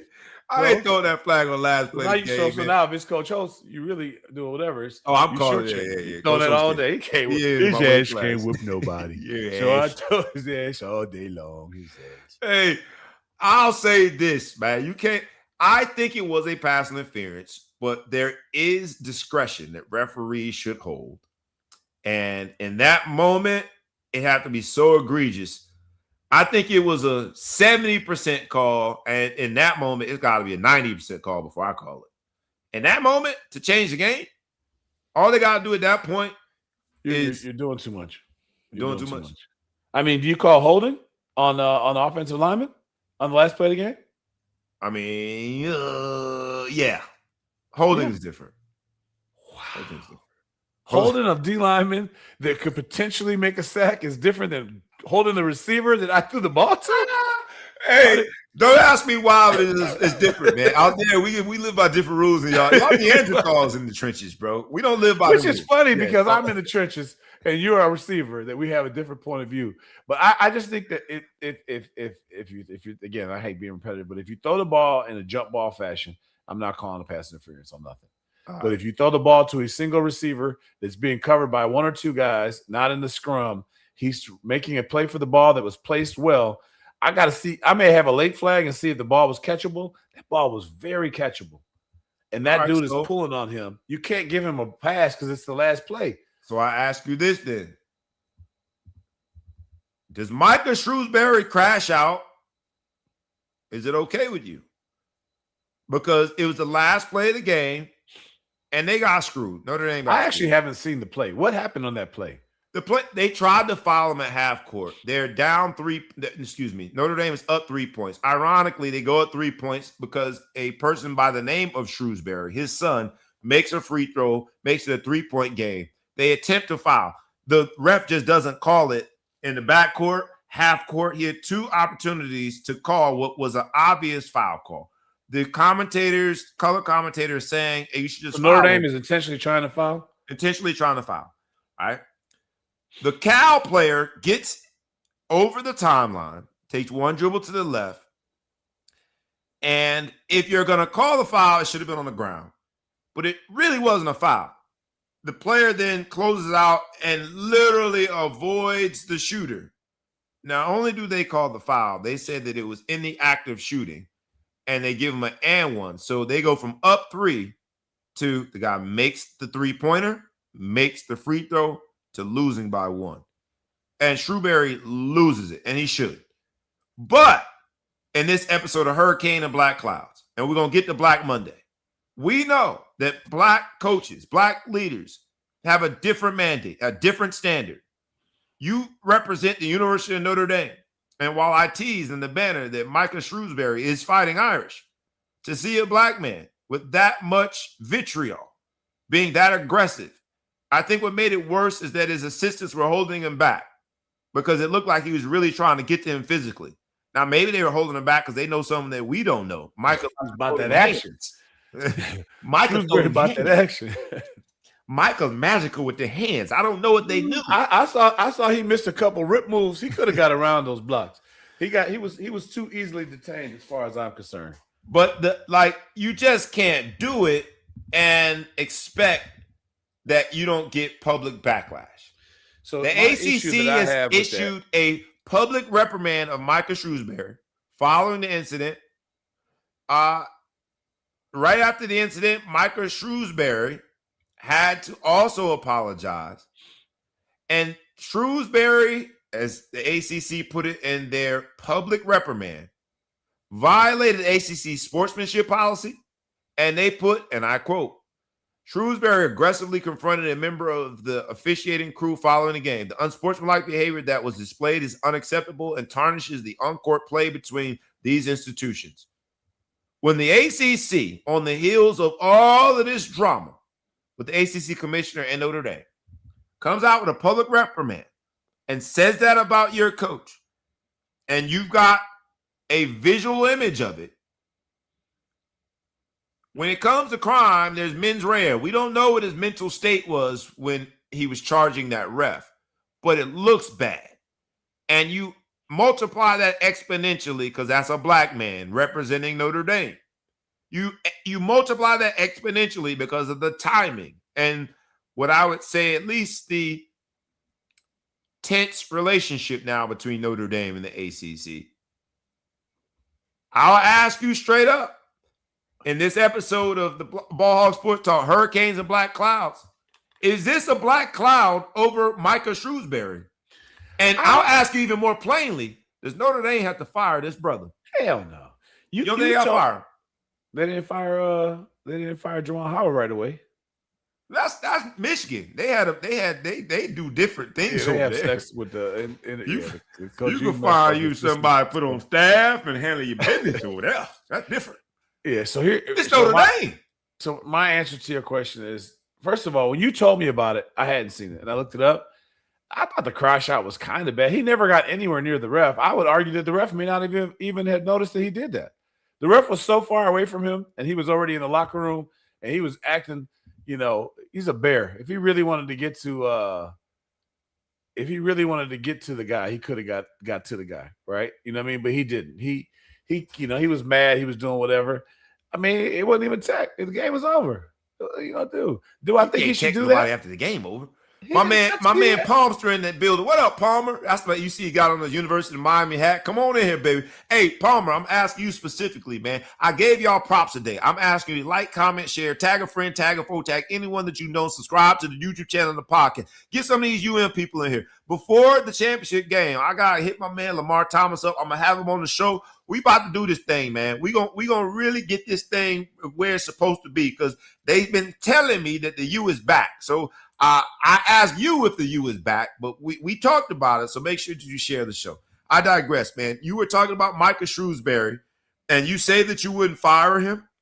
No. You're Notre Dame athletic director. He didn't assault. That's not. This is where I feel like I don't like to bring the race issue into it as much. How do we not? This episode is called Hurricane and Black Clouds because anything that's described as black is negative. That's why it's called Black Monday. If we call that because that's what you named it, but that doesn't mean we have to make this a racial issue. But what I'm trying to say is, am I lying? Fire him? I mean, for you to say he didn't touch anybody, he didn't assault anybody. He tried to get to somebody, and he had hired well. He hired a staff that could hold his ass back. People get held. Coaches get held back all the time for yelling and screaming. He didn't even get in this dude's face. It didn't impact the game. He didn't get ejected from the game. Every article says Micah Shrewsberry attacked ref. The ACC, that's a poor choice, which is unprecedented. It's an attempted attack. Gives a public reprimand. That's fine. To fire him is ridiculous. All right. So do you think that let me tell you this. I bet you if you ask the ref if you think he should be fired, the ref will say no. I'll ask you the different way then, and it'll make the point. Does this put a black eye on his career? No. All right. Did I miss something? Did you see the ref? Is he even in the video? How close is he? I don't think the ref even knew he was charged. That's what I'm saying. He didn't even know he was doing it. He's so like, unaware. Come on, man. What are we doing here? I'm just saying, look, I am a part of several Notre Dame group chats, and one of those chats has sort of suggested, not because on its face coaches get fired for things like this, but because we live in America, that we describe things negatively and we put the word black in front of it. We live in America that there's a very short leash for black coaches. We live in America that the standards are higher. You can't do certain things. And in this America, that black coach is now the face of what is being described as an attack. Now, if Coach K would have done it, they would have said something like a spirited response. But every headline that I have found. Don't pick Coach K, because Shrewsberry and Coach K shouldn't be talked about in the same breath. But like, pick. I'm just being fair. Being fair to Coach K. Coach K could grab a. Coach Holtz put a ref in a headlock when I was a freshman. Did you ever see that? I heard about it. Did you see it? All right, so now the whole headlock. The run of the mill. The whole headlock. Second year. And he's short, so he had to jump up to put the ref in the headlock. I almost fainted. I'm like, oh, we all going. Second year coach or third year, whatever year he's in the ACC, run of the mill ACC coach. You described this as spirited. He got upset. He erupted. You don't describe it as he attacked. And that verb that's media, that's whatever. But when you get down to the bottom line, why does the media do that? Because it's a black man involved. It gets clicks. They say all that bullshit. You can't trust the media when it comes to that stuff. They're always going to make it sound worse. Can we call it an attack? If I could call it an attack, who cares? No one's going to do anything about it. Life imitates art. Does art imitate life? Athletic directors a lot of times are responding to the response that they get. The media has called this an attack. The ACC has given a public reprimand. All I'm saying to you, Big Flow Show, is in this world, we understand we live by different standards as Black professionals. We do. Yeah. And this particular Black professional that represents this largely, predominantly white institution is now the face of an attack. Well, let me point this out. Let me say this, though, to be fair to Notre Dame, and as critical as I can be, I got to be fair. There's no other Power 4 independent major program in America that has a Black head football coach, a Black head basketball coach, a Black head female basketball coach, and a Black head female volleyball coach, which for those of you who don't know, those are what you call the revenue sports. That's the ones you got to pay to get into the game. So there's only 4 revenue sports in college athletics, and Notre Dame has Black head coaches at every one of those positions. So I would hope that where they do have to come out and say whatever and be tough on him or whatever, he didn't do shit. He didn't touch the person. He just had an outbreak. He went crazy and went nuts. Crash out is what the young folks call it. He crashed out. What's up, Lisa Kelly in the building? Lisa Kelly asked, I love that question. Devil's advocate. If Coach Shrewsberry does not advocate for his team, how does that look? Because in the locker room, there is we all know he got robbed, right? If you watch the video, I know Big Flo, you said you haven't seen it, but he got robbed. Like literally, the team got robbed.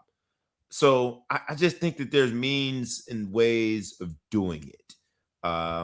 Michelle still asks, I think that's a great question. Is there a difference between football and basketball? Meaning, Lou Holtz, yeah, he puts the coach in a headlock, but there's like this inherent physicality to football that does not necessarily exist in basketball. Is it different? Lisa Kelly says, I wouldn't fire him. He didn't touch anyone. His coaches did their job. Well, maybe that's where the assistant coaches should get a raise. He didn't even get close to touching them. That's even the, like you got to start adding like distance. Like the ref. I'll go to this. I'm just reading headlines. If you ask the ref, I guarantee if you ask the ref, should he be fired? The ref will say no. Did you feel threatened in any way? I didn't even know he was tripping. I got off the court and I knew I blew that fucking call. He knew he blew that damn call. All I'm saying is this, Big Flow Show, and then we'll move on. We'll pivot. The headlines in almost 100% of the major news outlets have described the scenario that we're discussing as Notre Dame head coach attacks, which is a very active verb, attacks a referee. The ACC has described it such as outside the bounds of what they accept as a conference to the degree of a public reprimand. So I'm just responding to the response. That's all I'm doing. That's good. And I would tell you, Notre Dame has more to lose. If they were to fire him, they would face a much bigger backlash than they would if they do nothing. You know, they publicly said he shouldn't have done it. He should have done it, blah, blah, blah. If they fire him, Notre Dame is going to go back to Ty Willingham type of abuse from so many people. Nobody's calling for his head. Like, I don't hear anyone. Again, he didn't touch anybody. So you even the stodgiest of snob rich alumni from Notre Dame aren't saying, "Oh my God, get him out of here." No one's saying that. They said it was an attack. They said he shouldn't have did it. No one was harmed. No laws were broken. Nothing bad. I'm just making sure. I just want to make sure. Man. So all I'm saying is, if they fire him, Notre Dame will have way more to pay in the eyes of than if they don't fire. No one is saying calling for his head. Nobody's saying he should be fired. Man. The hurricanes is a hurricane warning. The black clouds is an omen. I would just say this: if I was in his friend circle, be on your best behavior going forward, man. Don't mess up again, brother. Do right this year. Michelle still asks, does he look like he would do any damage if he put his paws on anyone? It's funny Michelle, that you bring up his looks. Hold up, Michelle. You brought up his looks. There's been this thing out there People been trying to tell me that he looked like me. They say he looked like me. Y'all think he looked like me? It was brought to my attention today that said Micah Shrewsberry might look like someone that we have on the show from I the keep Middle hearing Coast. that shit. The man who shall be intergalactically known and respected as the Big Flow What Show. do y'all say? It has been populated in I'm the so universe. much more handsome than him. Look at all this. Look at this. Look at this. I can see you crashing out though, bro. I can see you crashing out, man. That's why I asked you about what that call, but you was gonna make the call. Michelle, I would like you to unsubscribe, unlike, and unfollow the show. This point forward, you're no longer. I can't unsee it. I can't unsee it. I don't look, man. I'm just mad that I wasn't the first one to bring it up. I've been hearing it since they hired him. I've been hearing this. You never told me that. That's the other part I'm mad about. He's not Denzel Washington. I mean, it wasn't like I didn't take that as a compliment. He couldn't even get away with his proud. They tell me I look like this guy. I just wanted to be a part of the conversation. Quickly, man, we're gonna do CFB playoff big business. I'm gonna run off these stats and you tell me what it means. Which you talked about the entertainment value of where college football playoffs are now.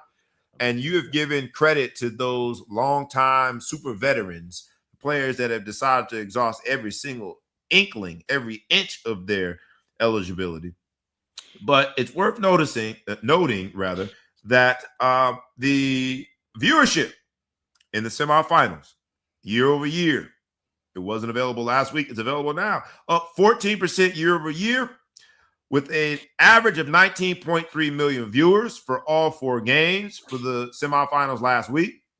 And I'll go in order from lowest to highest. The Orange Bowl, Oregon versus Texas Tech, which we pointed out last week, had a bunch of empty seats, but the viewership was there, 15.9 million. That is a significant increase year over year, despite the fact that it was a blowout. The Sugar Bowl was Ole Miss versus Georgia, 18.7 million, which makes sense. Phenomenal game.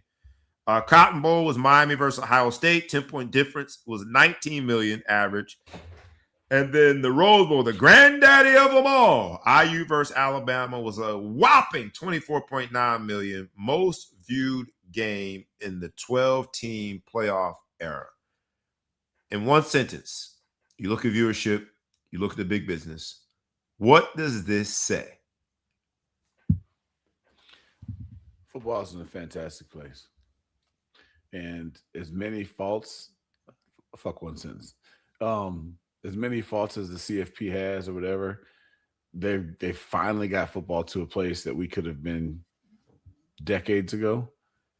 A lot of people are making money. A lot of people are making too much. Some aren't making enough, but a lot of people are making money where no one was making money outside the SEC before. And more teams are winning. More teams are relevant. Texas Tech. When the hell we thought that? No one ever heard of Patrick Mahomes because no one ever heard of Texas Tech, right? And now Texas Tech is in. It was in the playoffs. Now you got Big Ten, SEC. You got ACC teams. You got all these different teams playing, and you've got no one would have told you before the playoffs started that. Even Miami fans, even Cristobal, no one would have told you that Miami was going to be in the championship. Himself. Even Cristobal, no one would have told you that they'd be in the championship game. Here they are. It's fantastic for football. I mean, it's like the NCAA tournament basketball. You know, you think you know who the Final Four are, but then you get all these upsets. You get different Cinderellas. I saw the headline today. Miami is the first football Cinderella story in the era. Fair. It's the first one. We get them in basketball all the time, and we love them. We love the story. I still hate Miami. I still hate them. Because it's Miami, I wouldn't call it a Cinderella story, but I get for Cinderella. This they barely make. They had to go on an ad campaign to get into the playoffs, and then they showed that they belong there. Fair, but you can't have both. I can't say with my chest, the U is back, baby, and then call them a Cinderella story. We'll stop saying the U is back, and then you'll be accurate. You'll be fine. Simple solution. Simple solution. That's the reason why I keep telling you that you can't say that they're back. They're a Cinderella story. You know what I mean? You don't put them in Cinderella slippers. Yeah, you'd have gone too far. I mean, it's hard to say because it's top 12 is still top 12. Not like 64 teams in the NCAA bracket. Right, but right. The bottom line is they weren't a number one seed. They were barely picked to get in there. They're the most controversial inclusion. Well, I would say Alabama, but they're the top 2 most controversial inclusion in the at large teams, right? Right. And then they are in the championship. They prove they belong. Yeah. That's a hell of a fucking story, man. That's a hell of a story. Everybody could go into the season and think we've lost. It used to be you lose a game and your whole season is over. It's done. Now you can lose 2 games to two unranked teams and still play for a championship. That's great for football. Fair. I have to say fair on that one. We gotta so where we are in football, I gotta at least talk about this story, man. I gotta at least talk about it, and then it'll be quick, because when it comes to young people, man, like, the decisions are theirs, but there are a lot of influences. And so you're talking about the state of football. We're talking about viewership. We're talking about the transfer portal. And you say you like the fact that these players have the autonomy to go here, go there, and get paid. We asked our audience, right? What would you choose? Show me the money or give me the damn ball? Is it stats or is it finances that sort of influences your decision? Enter Damon Williams Jr. That's the starting quarterback from the University of Washington. Those Huskies, those dogs. 4 days after signing a multi-million-dollar contract with the University of Washington, he had announced that he was entering the transfer portal. He has since retracted that and said that he's going to stay with Washington, but Washington had already professed that they were going to hire a lawyer. Anytime that you see lawyers coming around, how do you stay after that? Black clouds, hurricanes and black clouds. Anytime people start talking about lawyers, and there's an example of all he had to do was, unenroll from the school, withdraw from the school, enroll in the new school, which people thought was probably going to be LSU, and allow the legal process to take effect.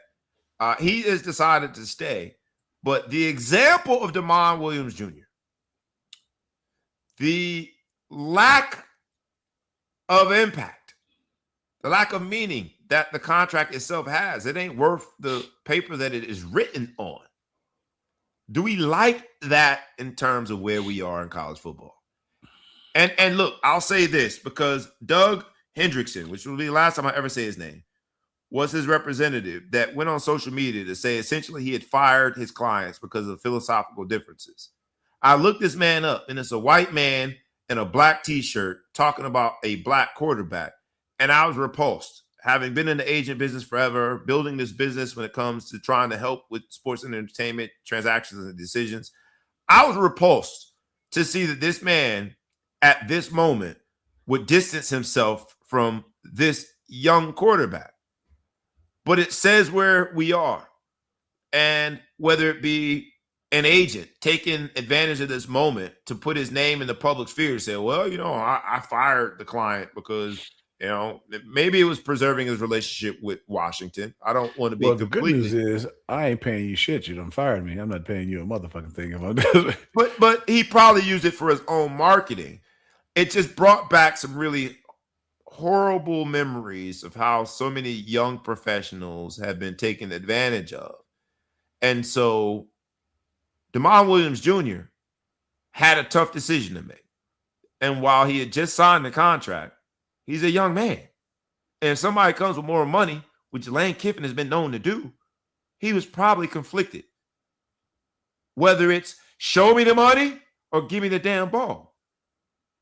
And so here you are, this young man is now the face of everything that's wrong with the NIL era, combined with the transfer portal.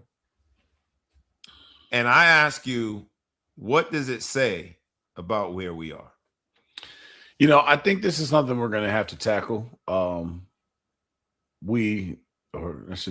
college is going to have to tackle.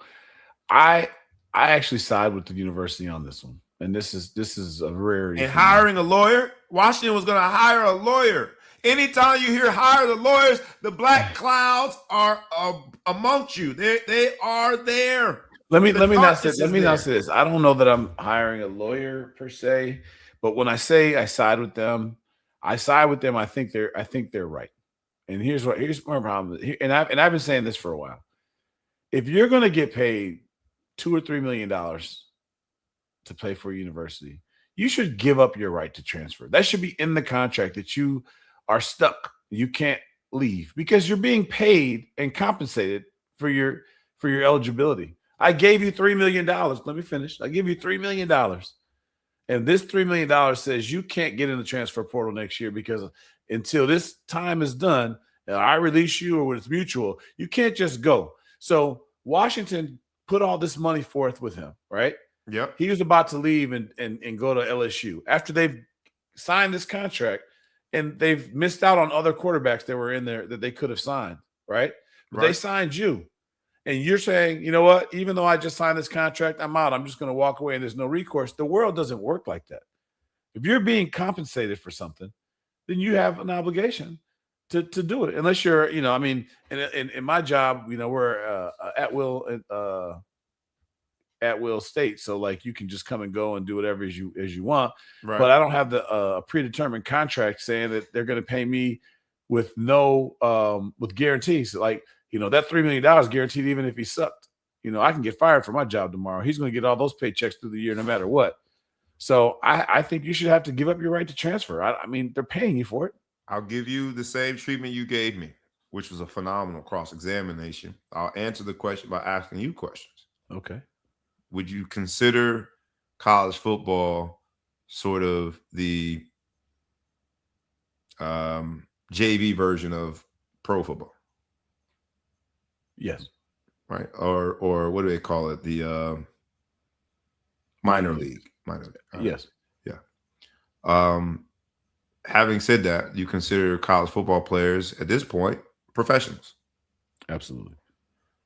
Does the NFL guarantee any of its contracts for its players? Yes. It has for a few. That's the exception. For the most part, right? When it comes to the players' guarantees, do the players have any guarantees? Top paid guy, he would have a guaranteed contract. Yep. He would have a guaranteed contract. Not even though. Like you're talking about the top 5 in the whole NFL right now. Well, he's got to be. I mean, this guy got $2 or $3 million from Washington. He's that's top 5-10 quarterback. I'm talking about top 5 in the whole NFL right now. It's probably you had. I'm saying that this specific quarterback at Washington is getting paid more than. There's not 10 guys that make more money than him. My point is this. Even having said that, right? Because we've got a weight around our necks called Deshaun Watson. And while we guarantee him that money, as a Cleveland Browns fan, he was never guaranteed anything. Fair?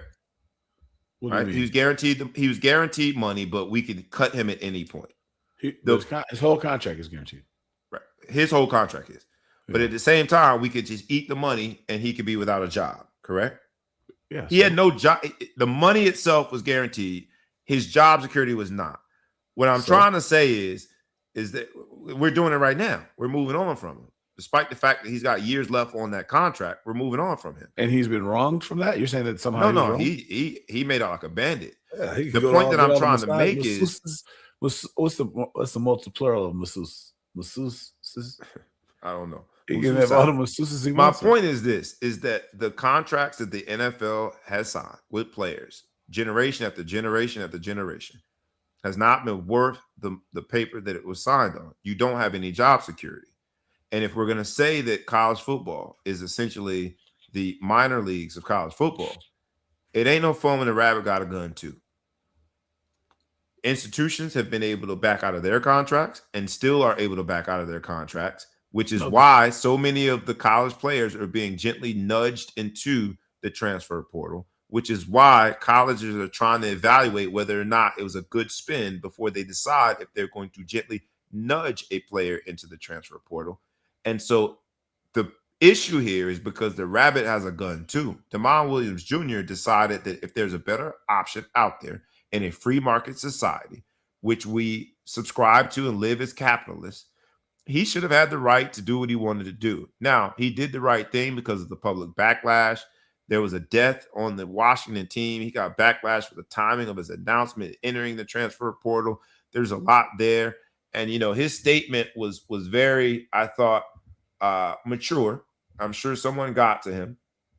And God bless him that they did. But he had this really mature statement talking about how he and his family made the decision that they're going to come back and yada, yada, yada. He apologizes for the timing of it. Over the last few days, Damon and I have engaged. This is the coach now, head coach Jed Fish. Over the last few days, Damon and I have engaged in very honest and heartfelt conversations about his present and future. We both agree the University of Washington is the best place for him to continue his academic, athletic, and social development. That's the coach making that statement about where they are now. Damon Williams himself says, and I quote, "After thoughtful reflection with family, I'm excited to announce that I will continue my football journey at the University of Washington. I am deeply, deeply grateful to my coaches, teammates, and everyone in the program for fostering an environment where I can thrive both as an athlete and as an individual. I am fully committed and focused on contributing to what we are building." I say this. It's bullshit that it's a double standard.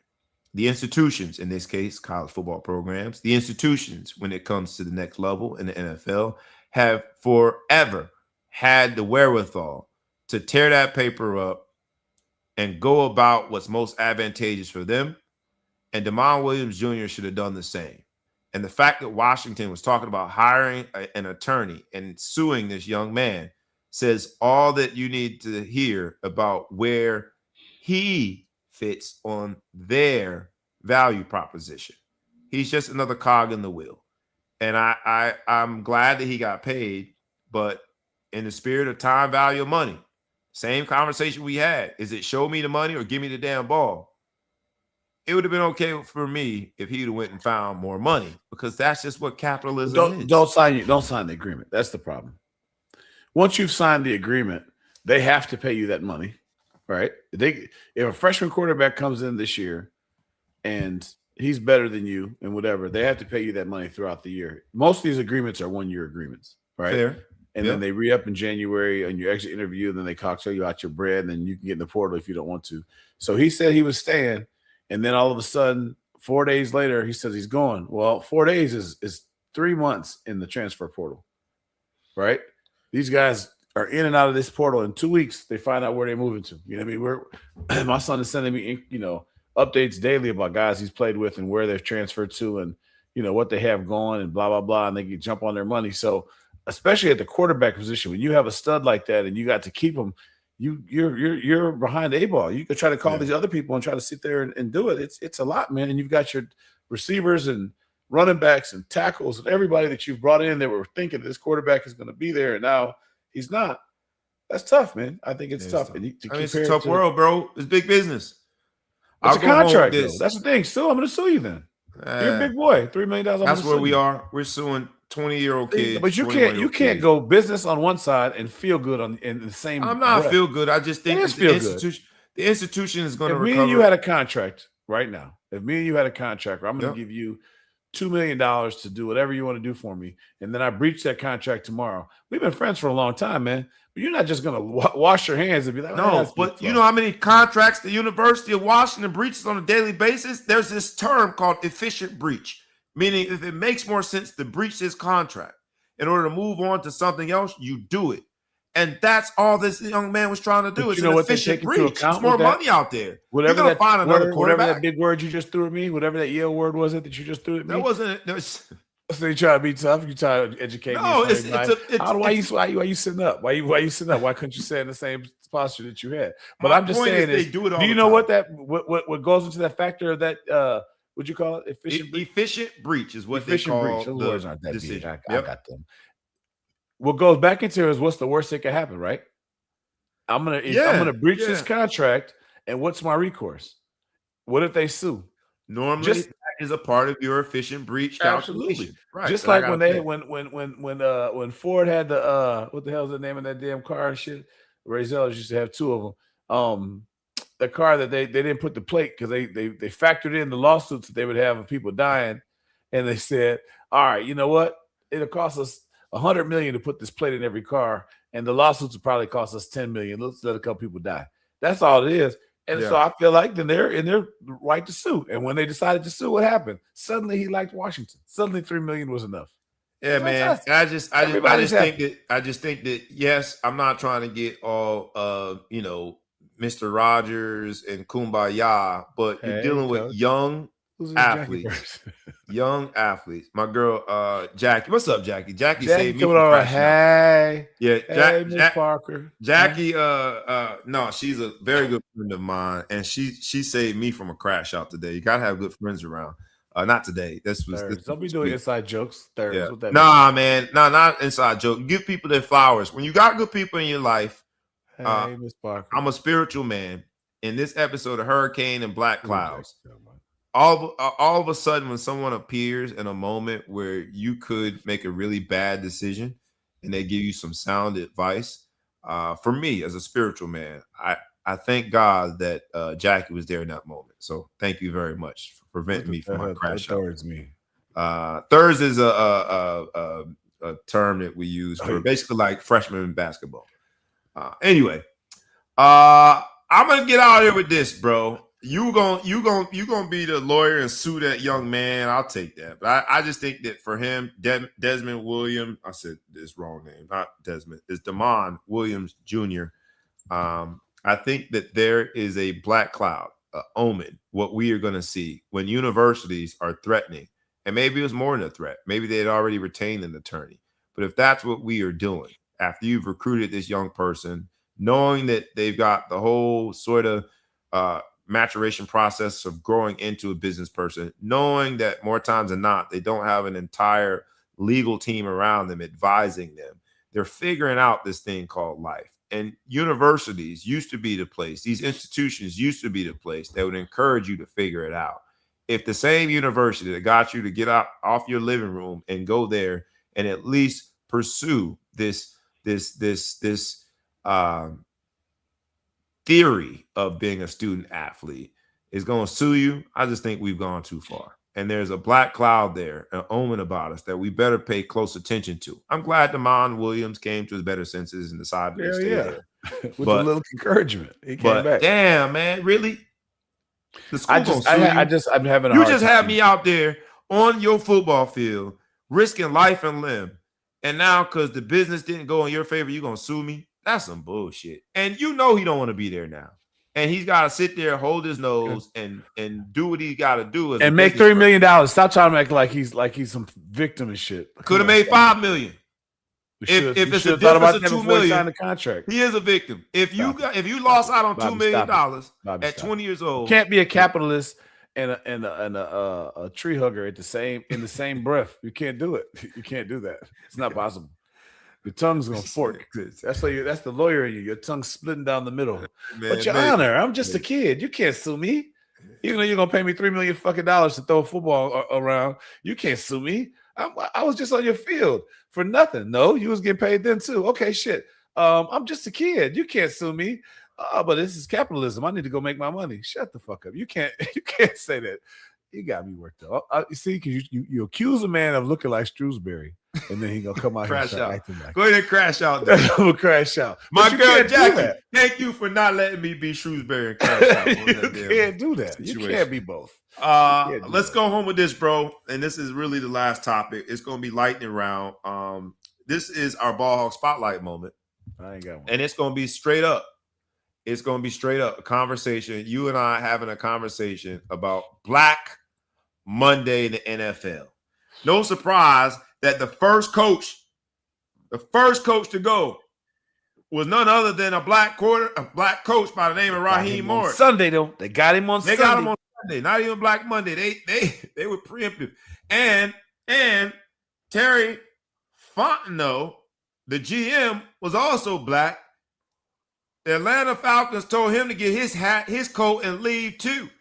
Black Monday, again, another term used to describe something negative. Black Monday is when all the coaches get fired. All the coaches get fired. Was there any surprises for you on Black Monday? If you want, we can recall them real quick. You know who all got fired, right? Let me make sure. I can see where it's time to move on from my man in Baltimore. I think it's one of those things where John Harbaugh.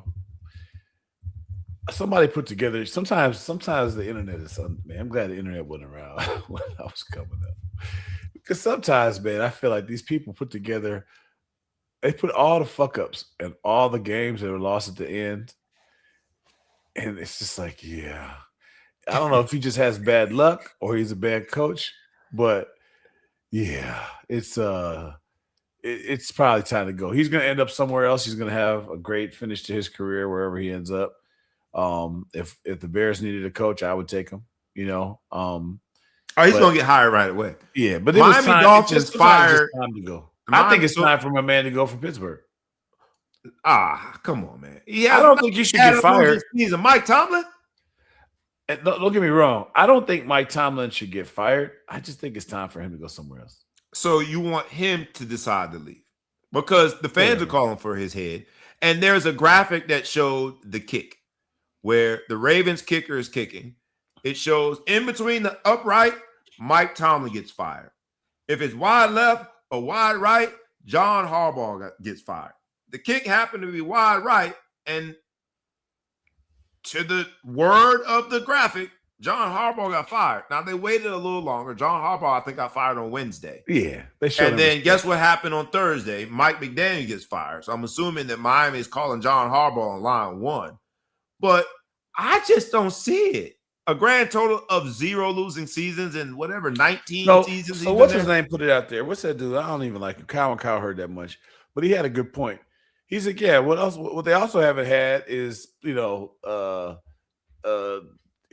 this time he has had Super Bowl wins, how many or whatever he has Super Bowl. He had a Super Bowl win, but the Patriots had losing seasons, but they also had 5 Super Bowls in that time. He talked about all these people that have won Super Bowls and done very well, won the AFC or the NFC that has had losing seasons. So he's like, so you're just saying as long as you stay mediocre, we're fine. I just think he's having a mediocre. It's hard to call that mediocre, man. Mediocre is like, yes, the last 2 seasons. Are you playing to stay above 500? Or are you staying to try to go in the Super Bowl? Well, this year they're 10-7. Actually, if they lost, it would have been 9-8. They're 10-7 this year. I just think that in this NFL, with all of the turnover when it comes to rosters, and the ups and the downs of so many of the great coaches, including Bill Belichick, it's hard for me to say, look, maybe it's time for him to leave and opt out, because on this episode of Hurricanes and Black Clouds, what the Pittsburgh Steelers faithful have shown him is they want him out of there. They're calling for your head. And maybe it's one of those situations where you don't really know what you got till it's gone. And so maybe he opts out on himself, like he gets up and walks away.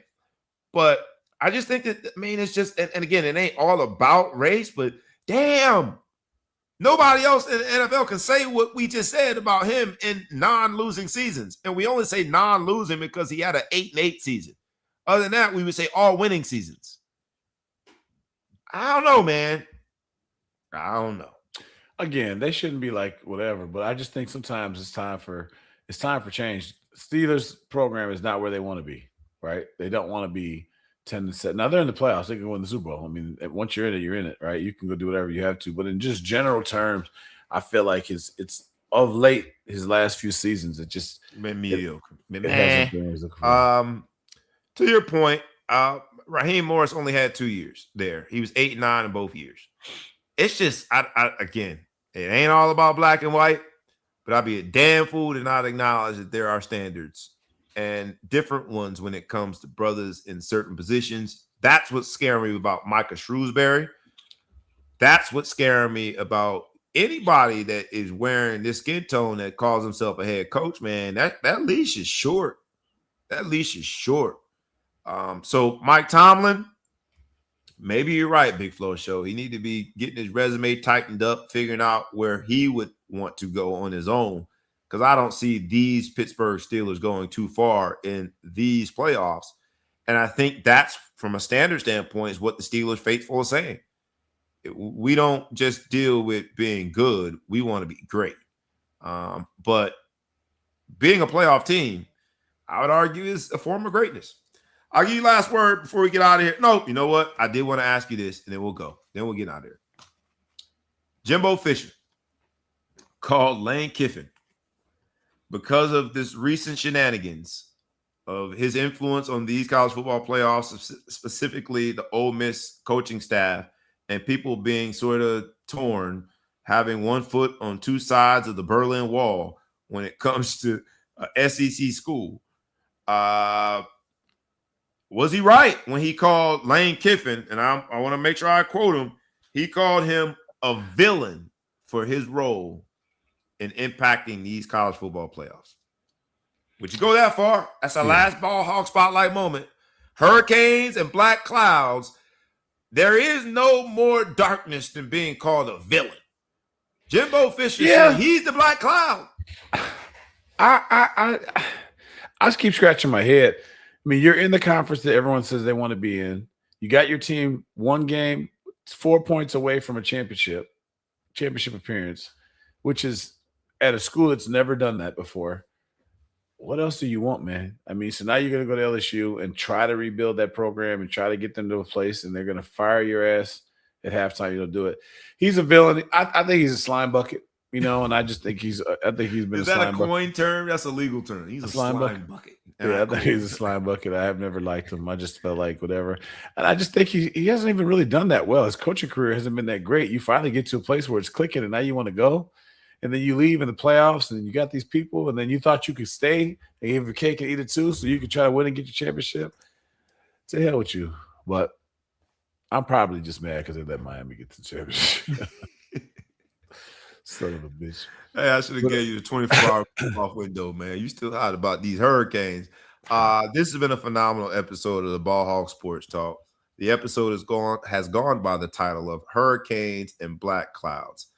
We ask you, like we ask you every week, kindly, it won't cost you a single red penny to do what we are asking. And that is to either like, comment, share, tag a friend, tag a foe, tag anyone that you know, and subscribe to the YouTube channel and the podcast. This is the Ball Hawk Sports Talk, where the managerial decisions of big finance meet the weekly storylines of sports and entertainment. From a pop culture standpoint, it is like show me the money, meeting just give me the damn ball. We come with a labor of love. We come with the rough, rugged, and raw. We come with you in peace and tithings in 2026. Big Flow Show, what you got? Nothing, man. I'm just gonna go IU. I'd like to see IU win today. I'd like to see them win next week. Go Bears.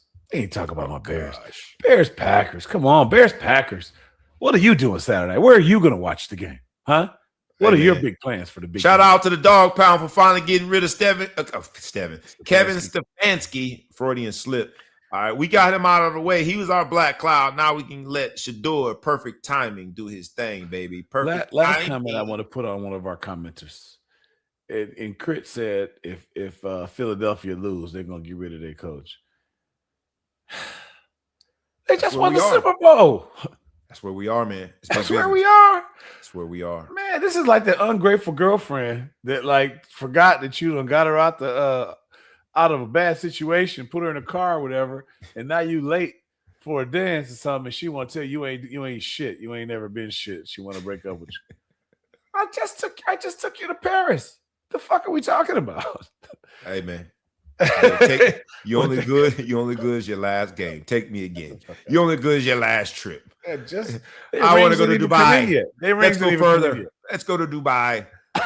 That's just what it is, man. That's what it is. This is the most ungrateful country in the world. This is fucking places. Make sure you come to sports business entertainment. I don't like it here anymore. I'm moving.